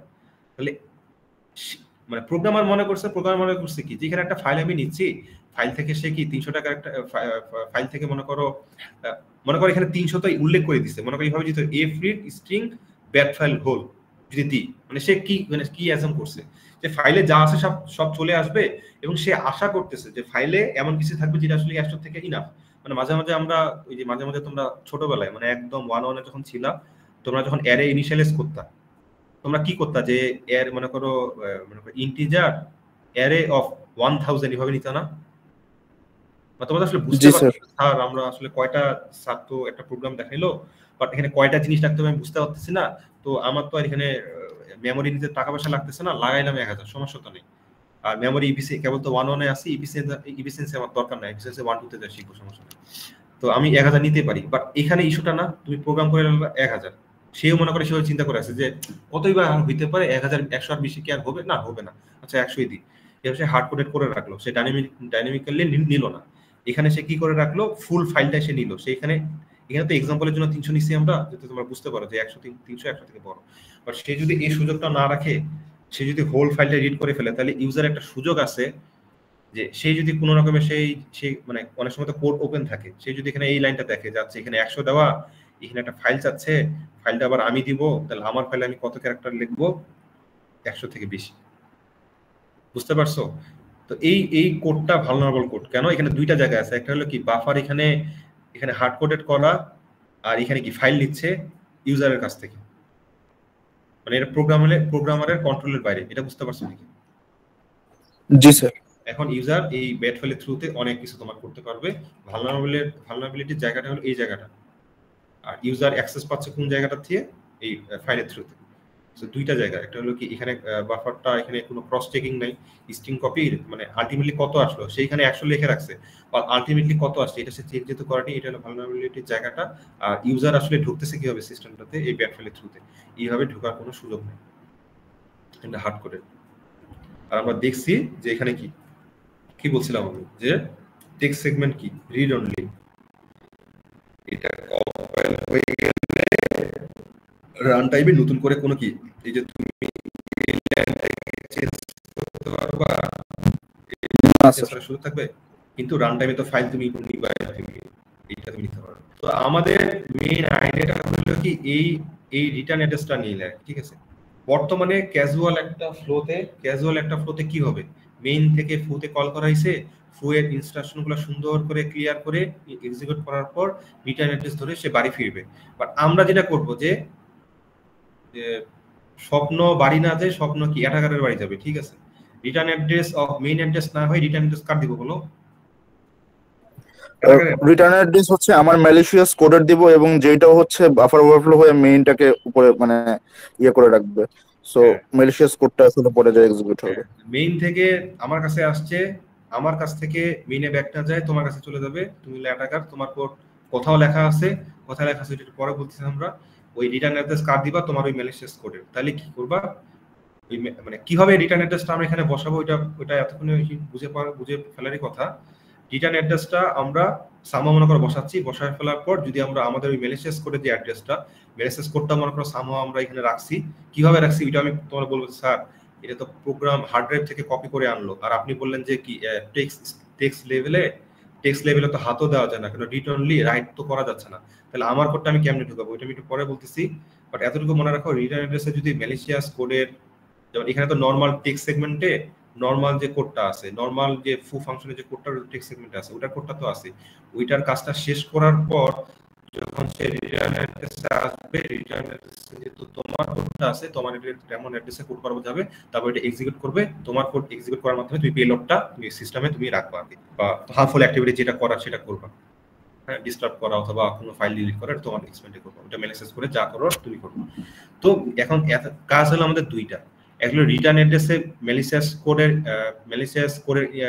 তোমার অ্যাড্রেসটা দেওয়া, আরেকটা কাজ হলো ম্যালিশিয়াস কোডটা এই সিস্টেমে ঢুকানো। এই দুটো কাজ, ঠিক না? জি স্যার। তো নরমাল কোডটা এরকম, মেইন থেকে কল করা হবে, এখানে আসবে, প্রোগ্রামের কোডটা তোমার কি হবে, সুন্দর মতো কাজ করে রিটার্ন অ্যাড্রেস ধরে আবার সে ব্যাক করবে। কিন্তু উল্টা দিছে আর কি, কিছু একটা উল্টা হয়ে গেছে আর কি। মেইন তো উপরের দিক থাকবে আর কি। আচ্ছা, মানে এখানে তো এটাতে স্ট্যাকের জায়গাটা প্রোগ্রাম তো নিচে থাকে, ঠিক আছে? সরি, টেক্সট সেগমেন্ট তো নিচে থাকে না স্যার, এখানে হচ্ছে পলি ফাংশনে যাচ্ছে আর কি। হ্যাঁ, মানে স্ট্যাকগুলো তো এইভাবে ধাপে ধাপে উপর থেকে নিচে নামতেছে, বাট টেক্সটটা তো সবার নিচে আছে আর কি, মেইনেরটা। সো ঠিক আছে, সো এটা হলো মেইনের কোডটা। মেইনের যে ইনস্ট্রাকশনগুলো আছে পিসি তে যেগুলো আপডেটেড হচ্ছে প্রোগ্রাম কাউন্টার দিয়ে, ওগুলো নিচে যাবে আর কি। এটা নরমাল ফ্লো। এখন এটা না করে তুমি কি করবা, return address of malicious code দিবা। ম্যালিশিয়াস কোড মনে করো সামহাও কিভাবে এটা রাখবো এটা পরে বলতেছি। এখানে তো ম্যালিশিয়াস কোডটা রাখছো, এর যে অ্যাড্রেসটা গোড়ার অ্যাড্রেসটা এটা তুমি কি এখানে রিটার্ন অ্যাড্রেসে দিবা। তাহলে কি এই যে কারেন্ট যে ফাংশনটা ওইটার ইনস্ট্রাকশনগুলো কমপ্লিট করার পর রিটার্ন অ্যাড্রেসে যখন যাবে, তখন কি মেইন অ্যাড্রেসটা যেহেতু পাই নাই, ম্যালিশিয়াস কোডের অ্যাড্রেস আছে, সেখানে ওইবার তোমার চলে যাবে। এটা অন্তত আমাদের প্ল্যান আর, ঠিক আছে? তাহলে এখন আমরা কি করব, এই রিটার্ন অ্যাড্রেসটাতে ম্যালিশিয়াস কোডের অ্যাড্রেসটা আমরা রাখবো। তো এখানে আমরা তো অ্যাকচুয়ালি কি করতেছি, রাইট করতেছি না, আসলে রিটার্ন অ্যাড্রেসটাকে আপডেট করতেছি, অথবা ম্যালিশিয়াস কোডটা কি দেখতেছো, এতক্ষণে দেখছো যে ম্যালিশিয়াস কোডটা উপরের দিকে রাখা হচ্ছে, মানে স্ট্যাকের উপরের দিকে ম্যালিশিয়াস কোডটা রাখা হচ্ছে। ম্যালিশিয়াস কোডের যে তোমার অ্যাড্রেসটা, সেই অ্যাড্রেসটা রিটার্ন অ্যাড্রেসের জায়গায় রাখা হচ্ছে। তো দুইটা জিনিস আমাকে লিখতে হচ্ছে, একটা রিটার্ন অ্যাড্রেস, একটা হলো ম্যালিশিয়াস কোডের অ্যাড্রেস। আর এইটা দুইটা জিনিস কিভাবে লিখবো, ফাইলে রাইট করলে এতক্ষণে যে এই যে জিনিসটা যে বাফার ওভারফ্লো 100 আছে 300 পাঠালাম, এই বাকি 200 আসলে কি? বাকি 200 হলো এই বাকি জায়গাটা, 200 এই ওভারফ্লো জায়গায় স্যার। তোমার ম্যালিশিয়াস কোড রাখবা, মানে বাফারটা তুমি লিখে থাকো, এটা তো মানে একদম লিনিয়ার না, 0 তারপর 11 তারপর হবে 12, তুমি যদি এখানে 12টা না হতে যদি 36টা পাঠাও, তাহলে 13 থেকে যে 35, এই কয়েকটা ক্যারেক্টারের জায়গায় ক্যারেক্টার না লেখা তুমি কি লিখবা? তোমার ম্যালিশিয়াস কোড থাকবে, রিটার্ন অ্যাড্রেসটা থাকবে, এগুলা যদি অবশ্যই এখানে বিষয়টা অন্যরকম যে এখানে কি রিটার্ন অ্যাড্রেসটা জায়গা মতো বুঝতেছি কিনা, ম্যালিশিয়াস কোডটা জায়গা মতো বুঝতেছি কিনা, এটা হলো সবচেয়ে আর কি ফোকাসের জায়গাটা, এটা হলো সেন্সিটিভ একটা হ্যান্ডলিং এর বিষয়, ওটা কিভাবে করবো ওটা পরে বলতেছি। বাট এতটুকু তো বুঝতে পারছো যে বাফার যে এই জায়গাটা, এই যে স্ট্রিং যে কপি করতেছে ব্যাট ফাইলের থ্রুতে, এই ব্যাট ফাইলে আমি আমাকে রিটার্ন অ্যাড্রেসটা লিখবো, এই ব্যাট ফাইলে আমার ম্যালিশিয়াস কোডটা লিখবো, যখন এই ব্যাট ফাইলের থ্রুতে সেই স্ট্রিংটা কপি করবে, কপিটা এই বাফার ওভারফ্লোর যে লেআউটটা আছে এবার বসে যাবে, এইবার যখন বসা শুরু করবে সেই প্রিভিয়াস ফ্রেম পয়েন্টার এটা ওভাররাইট করবে, রিটার্ন অ্যাড্রেসটা এইটাকে মেইনেরটাকে বদলায়, নিজেরটাকে লিখবে, স্ট্রিং আর্গুমেন্ট এগুলো দরকার নেই আমার, এগুলো ফেলে দিবে, তারপর এই বরাবর এই ফাঁকা জায়গাটা যেটা আছে বা যে জায়গাটা আছে মেইনের যে জায়গাটা, মনে করো মেইনই আছে উপরে, মেইনের স্ট্যাকের জায়গাটাতে ম্যালিশিয়াস কোডটা সে রেখে দিবে। ঠিক আছে, তুমি বলো স্যার মেইনের কোড তো স্যার ওভাররাইট হয়ে গেল, আর তুমি ভাবো যে মেইন থেকে তুমি এখানে আমার বাসায় আসছিলে, আমার তোমার বাসায় গেছি, তোমার বাসায় তুমি কাজকর্ম করে তোমাকে দরকার আছে সুন্দর করে মেইন আবার পাঠানো, তোমার বিষয়, তুমি এখানে থামে, মানে তুমি প্রোগ্রাম মানে তোমার কাজ শেষ করার পর প্রোগ্রাম ক্র্যাশ করলো না পিসি আগুন ধরে গেল, তোমার দেখার দরকার আছে নাকি? মানে যদিও অনেক ইভিল অ্যাক্টিভিটিস কথা বলতেছি আমি, বাট তোমার তো আর দরকার নেই যে কিগুলো মেইনে ফেরত যাবে কিনা। সো মেইনের কোড ওভাররাইড সমস্যা নেই, ঠিক না, মেইনের স্ট্যাকের কি হচ্ছে উই ডোন্ট কেয়ার, সিম্পলি আমাদের ম্যালিশিয়াস কোডটা ঠিকমতো এক্সিকিউট হলো কিনা সেটা আমাদের আলটিমেট টার্গেট। সো ওইটা এখানে করা হচ্ছে, বাফারটাতে কোডটা এমন ভাবে লিখতে হবে যাতে রিটার্ন অ্যাড্রেসটা ঠিক মেইনে যে রিটার্ন অ্যাড্রেসটা মানে যে অ্যালোকেটেড স্লটটা আছে ওই বরাবর আর কি রাখা যায়, এবং ম্যালিশিয়াস কোডটা দুইভাবে রাখা যায়, একটা উপরের দিকে রাখা যায়, একটা নিচের দিকে রাখা যায়, ঠিক আছে, দুইভাবে রাখতে পারো। উপরের দিকে এখানে রাখা হয়েছে, তাহলে উপরে যে এই যে গোড়ার যে অ্যাড্রেসটা, যে বেস যে অ্যাড্রেসটা সেটা তুমি এখানে নিউ অ্যাড্রেসে রাখবা মেইনলি এখানে।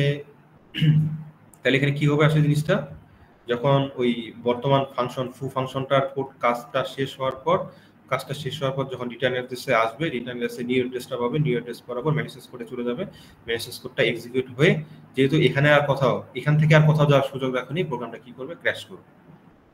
অনেকে যদি আরো ভালো ম্যালিশিয়াস কোড লিখতে পারো যে কি সবার শেষে হয়তো রিটার্ন অ্যাড্রেস যেটা আবার মেইনে রিটার্ন করবে, হ্যাঁ রিটার্ন অ্যাড্রেসটা ওভাররাইট যদি রিটার্ন অ্যাড্রেসটা তুমি যদি মানে গেস করতে পারো, সে সাথে রিটার্ন অ্যাড্রেস আবার চাইলেও তুমি ফেরত পাঠাইলেও পাঠাইতে পারো।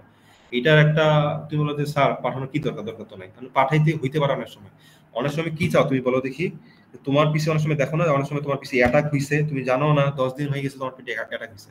তো এইগুলো হয় কিভাবে, যখন তুমি একটা তোমার পেলোডটা আনছো, কাজকর্ম করছো, সুন্দর করে তোমার বের হওয়া চলে গেছো, বাট ইউজার বুঝা পায়নি, এটা হবে কখন বলো দেখি, যখন প্রোগ্রাম ক্র্যাশ করবে তখন কি বোঝা যাবে এটা, না আদার ওয়ে, আদার ওয়েতে না, স্যার ক্র্যাশ না করলে বোঝা যাবে না। তোমার প্রোগ্রাম যদি ক্র্যাশ করে তাহলে তো ইউজার ধরাই পেল যে আমার পিসিতে ইমিডিয়েটলি হয়তো 5 মিনিট বা 5 ঘন্টা আগে কিছু একটা হয়েছে।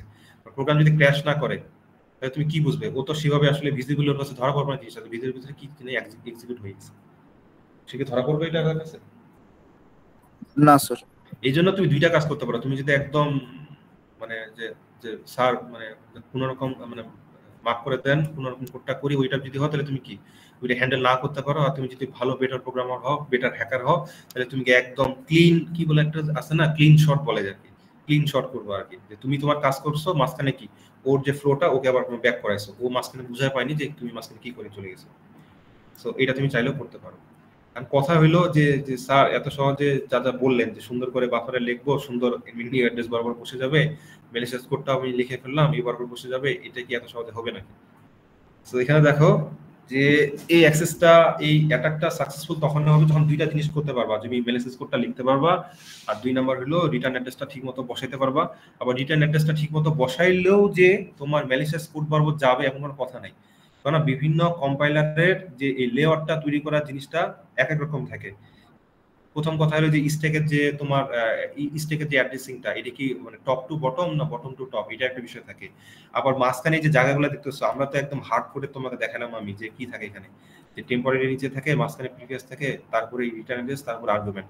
অনেক সময় কম্পাইলারগুলো কি থাকে, মাঝে মাঝে তাদের নিজেদের কিছু ডেটা রেখে দেয়, নিজেদের মনে করো কম্পাইলারের মনে করো নিজেদের অপারেশনের রেসপেক্টে বা অপারেশনের স্বার্থে কিছু নিজেদের কিছু ভ্যালুয়েবল এই মাঝখানে ফাঁকা ফাঁকা জায়গায় রেখে দেয়। তাহলে কি তুমি যদি হিসাবটা মিলাই দিতে যে 10 ঘর পরে যে ম্যালিশিয়াস কোডটা আমার আছে সেটা কি আর মিলবে মাঝখানে যদি তাদের কিছু কোড থাকে?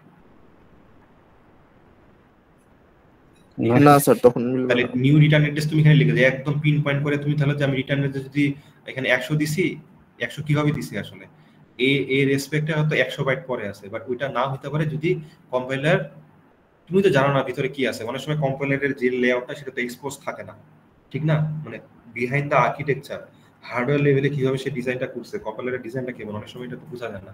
সেক্ষেত্রে সেটা না হইলেও হইতে পারে, ঠিক আছে? তো সেক্ষেত্রে এটা হবে না, সেক্ষেত্রে তোমার এটা সাকসেসফুল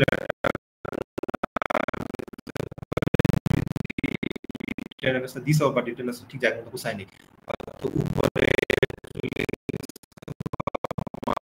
মানে এই জায়গায় সেক্ষেত্রে তো হবে না।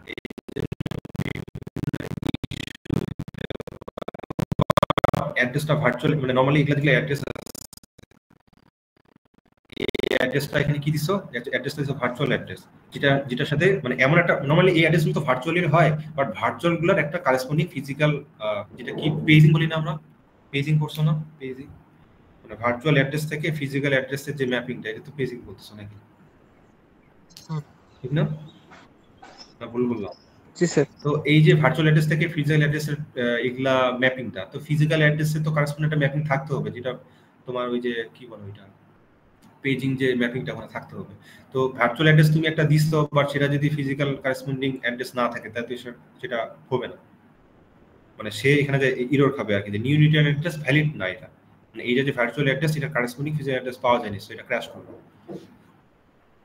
আরেকটা ইস্যু হতে পারে যে অ্যাড্রেসটা কারেসপন্ডিং ফিজিক্যাল অ্যাড্রেসে তোমার কি ম্যাপ করছে, মানে এরকম একটা ম্যাপিং পাওয়া গেছে, বাট ওই ম্যাপিংকে যায় দেখে ওই ম্যাপিং ফিজিক্যাল অ্যাড্রেসের কারেসপন্ডিং ম্যাপিংটা মানে র্যামের এমন একটা ফিজিক্যাল অ্যাড্রেস ডিনোট করতেছে যেটা আসলে কি ওটা তোমার অপারেটিং ওএস এর নিজের কাজের জন্য, মানে কার্নেল লেভেলে কাজ ওরা করে, ওটা কি ইউজার লেভেলে ওটা অ্যাক্সেস দেয় না, মানে প্রোটেক্টেড এরিয়া ওইটা আর কি। তো সেই ক্ষেত্রে এটা তোমার অ্যাক্সেস পাবা না, ওটা রাইট অ্যাক্সেস নেই, হয়তো তোমার রিড অনলি অ্যাক্সেস আছে বাট রাইট অ্যাক্সেস নাই, এক্সিকিউটর রাইট অ্যাক্সেস এগুলো শুধুমাত্রই কার্নেল লেভেলে আছে, তো সেই ক্ষেত্রে এটা ক্র্যাশ করবে।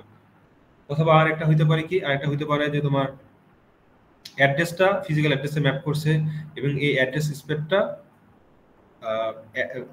the data in that address space is not valid machine instruction। এবার অ্যাড্রেস স্পেসে যাই দেখবে যে ইনস্ট্রাকশন যেগুলো আছে সেটা যাই দেখতেছো সেটা আসলে ভ্যালিড না, মানে সে তো তাহলে কি মানে মেশিন ইনস্ট্রাকশনটা ভ্যালিড না মানে কি, তুমি তোমার এই যে তুমি যে বাফারে যে কোডটা লিখছো ম্যালিশিয়াস কোডটা তো তোমারই লেখা, ঠিক না? এটা তো তুমি লিখছো, বাট তুমি হয়তো এমন একটা আর্কিটেকচার ফলো করে, যেমন এমন একটা আর্কিটেকচার ফলো করে কোডটা লিখছো যেটা আসলে কি এই যে যেই মেশিনে তুমি মেশিন ইনস্ট্রাকশন, যেমন AMD প্রসেসর আছে, তারপর আরো অনেক ধরনের প্রসেসর আছে না, Core i5 এসব অনেক ধরনের প্রসেসর আছে, তো প্রসেসরগুলোর তো ইনস্ট্রাকশনের স্ট্রাকচারগুলো এক এক রকম, যে একটু আগে যেটা বললাম যে অনেকে তিনটা জিনিস রাখে, source 1, source 2, destination, source register 1, source register 2, এটা হলো তোমার ডেস্টিনেশন রেজিস্টার, অনেকে তিন ভাবে রাখে, অনেকে ভাবে দুইটা রেজিস্টারের হিসাবে রাখে যে সোর্স 1, ডেস্টিনেশন 1, ঠিক আছে? যেমন সিস করছো না তোমরা, এগুলা কি জিনিস? জি স্যার। রিস্কের ইনস্ট্রাকশন আর সিসকের ইনস্ট্রাকশন দেখতে কি একই রকম? জি না স্যার। না স্যার, আলাদা। পার্থক্য কি বলো দেখি, বেসিক পার্থক্য কয়েকটা বলো। এই ভেরিয়েবল লেন্থ থাকে স্যার ইনস্ট্রাকশন ইয়াগুলো স্যার। কি থাকে? মানে স্যার সিসকের মধ্যে স্যার মেবি ভেরিয়েবল লেন্থ থাকে স্যার, ওই ইনস্ট্রাকশন কয়েকটা, মানে 8 বিট 16 বিট এরকম, আর রিস্কের মধ্যে মেবি স্যার ওই ফিক্স লেন্থ এরকম না, আমি নাইলে স্যার মানে সুইচও করতে পারি দুইটার মধ্যে মেসরি।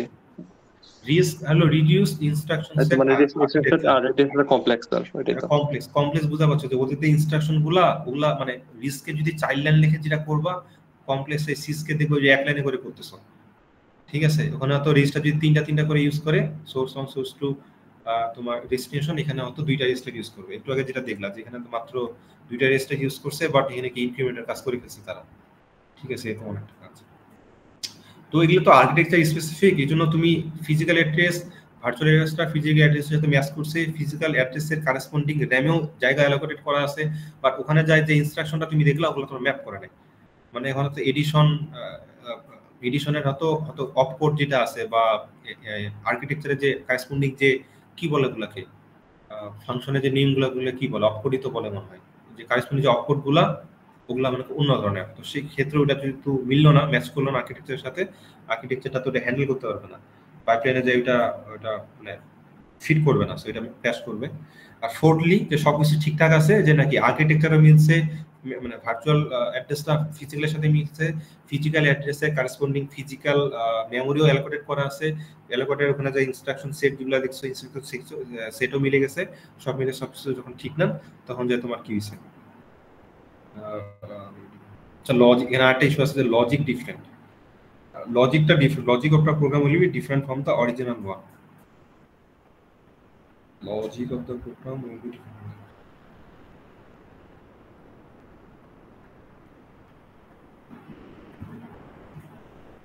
Original the কি বলছি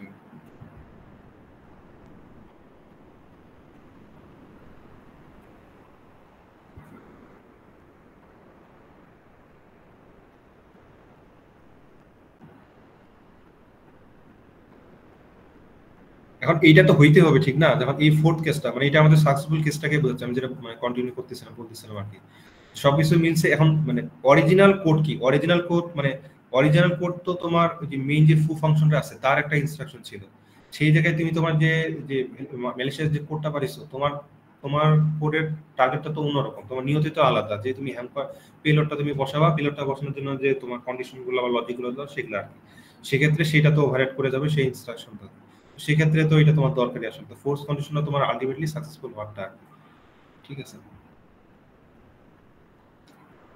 ও আরেকটা জিনিস যেটা আমরা একটু আগে বললাম, যে যদি এটা আমি ঠিকঠাক মতো এখানে যদি জিনিসপত্র থাকে, আমরা যদি ঠিকঠাক মতো যদি নিউ অ্যাড্রেসটা যদি এখানে জায়গা মতো না বসে, তাহলে তো মেলিস কোডটা পর্যন্ত পৌঁছাবে না, আর না পৌঁছালে তো তোমার জিনিসটা এক্সিকিউট করা যাচ্ছে না, ঠিক আছে। ও আচ্ছা আরেকটা জিনিস বলে রাখি, মেলিশিয়াস কোডটা এখন কোথায় আছে, এটা স্ট্যাক বরাবর আছে না, স্ট্যাকের মধ্যে তো লিখছি নাকি? জি স্যার, এই জন্য একটু আগে শুরুতে বলছিলাম যে এখানে স্ট্যাকটা কি হতে পারে, মানে বাই ডিফল্ট নট এক্সিকিউটেবল আছে, বাট এই বাফার ফ্লো ওভারফ্লো অ্যাটাকটা করতে গেলে স্ট্যাকটা তোমার কি এক্সিকিউটেবল করতে হবে আর কি। এটা এক্সিকিউটেবল করার একটা মনে করো ওএস লেভেলে একটা তোমার হ্যাক আছে, একটা কমান্ড দেওয়া লাগে, ওই কমান্ডটা দিলে তোমার এটা করা যায় আর কি।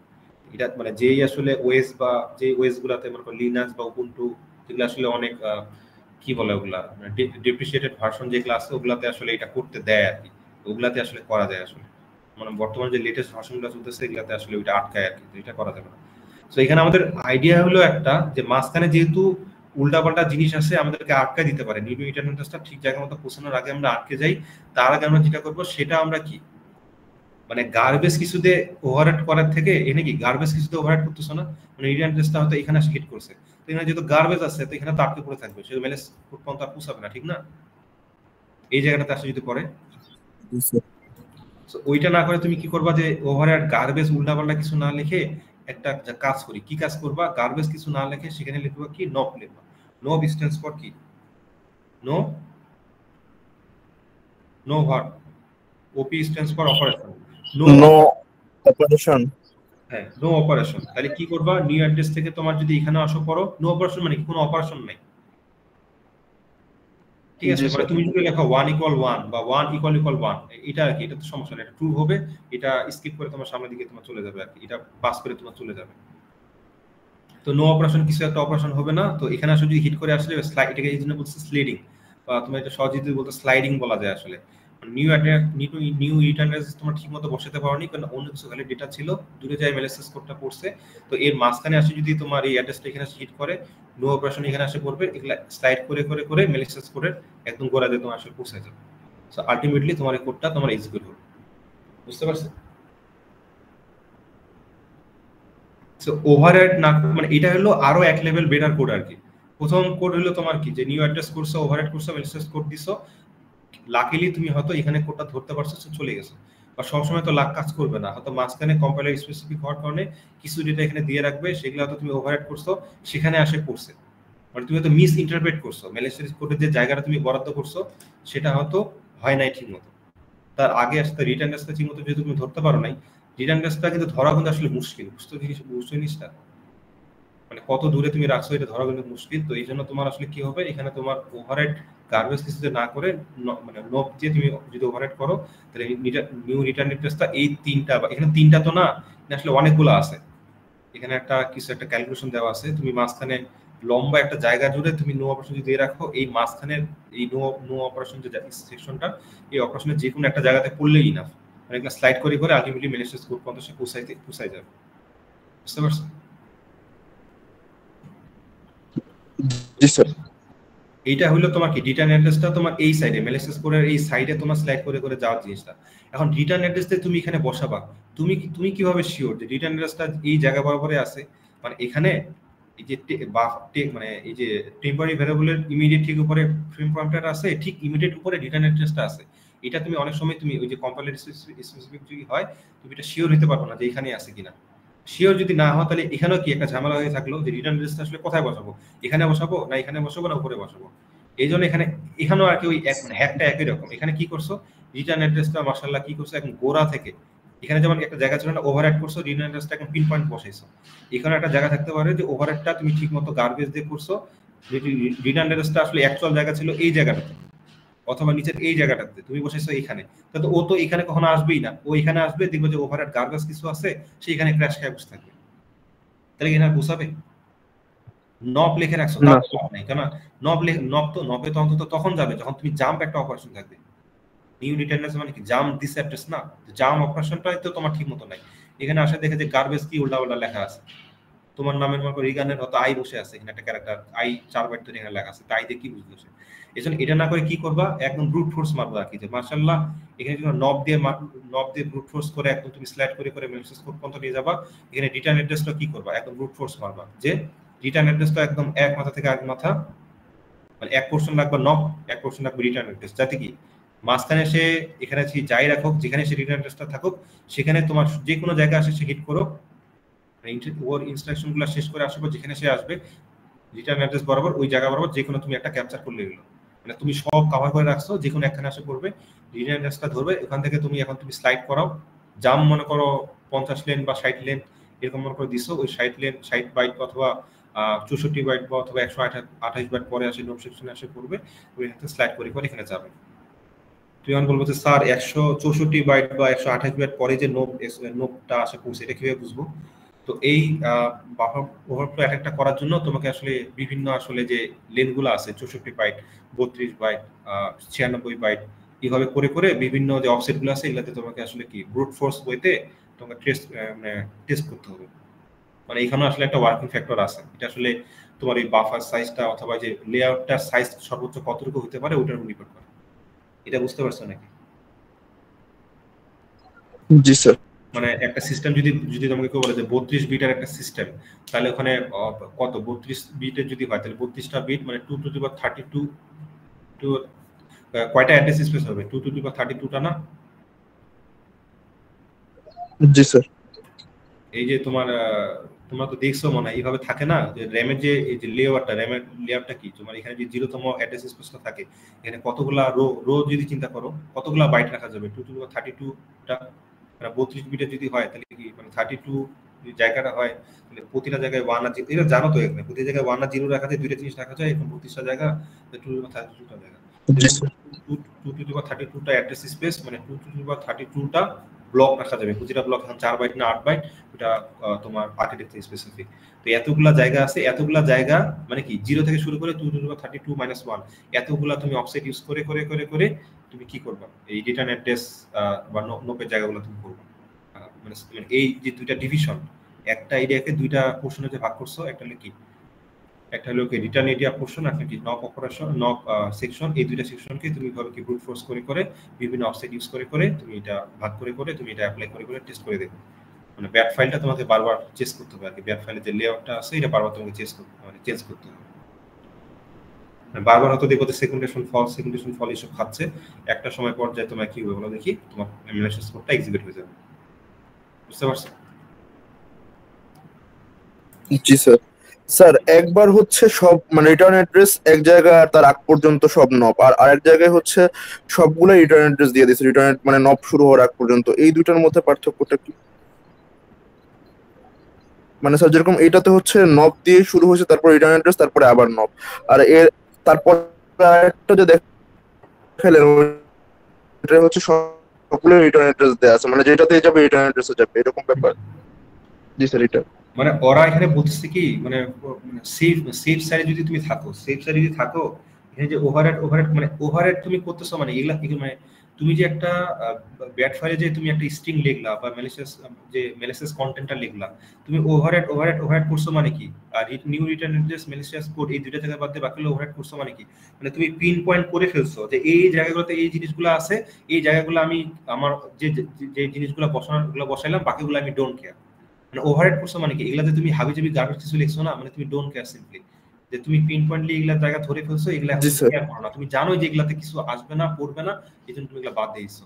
এই জন্য আমি বলতেছি তো যে এগুলা আস্তে আস্তে যে এই যে এক একটা ভার্সন আমি দেখাচ্ছি, এগুলা একটা তুলনায় আরেকটা কি বেটার ভার্সন আর কি। যে ওভারহেড করছো, এটাকে নোট দিয়ে তুমি রিপ্লেস করলা। এই জন্য আমি নিচে জায়গায় বললাম তুমি এখানে ওভারহেড করা আছে, এটা তুমি ওভারহেড করলা কি দিয়ে? রিটার্ন অ্যাড্রেস দিয়ে। কেন তুমি রিটার্ন অ্যাড্রেসটা তুমি একটু আগে তুমি এই জায়গায় তুমি ইনসিকিউরিটি ছিল কি নিয়ে? যে রিটার্ন অ্যাড্রেস তুমি ঠিকমতো ধরতে পারছো, ভালো কথা, বা রিটার্ন অ্যাড্রেসটা এখান থেকে জাম্প করার পর কই যাবে এটা নিয়ে তুমি ইনসিকিউর ছিল, এই জন্য তুমি সব নক মারছো। বাট একটু পরে এই সিনারিওতে আসে কি অবস্থা? এখানে তুমি নক নিয়ে তো ইনসিকিউরিটি ছিল, তার সাথে আমি রিটার্ন অ্যাড্রেসের পজিশনও জানি না, যে রিটার্ন অ্যাড্রেস কই বসাবো, তুমি এটা নিয়েও ইনসিকিউর, মানে এটা ইনসিকিউরিটি লেভেলটা আবার লেভেল 2 তে চলে গেল।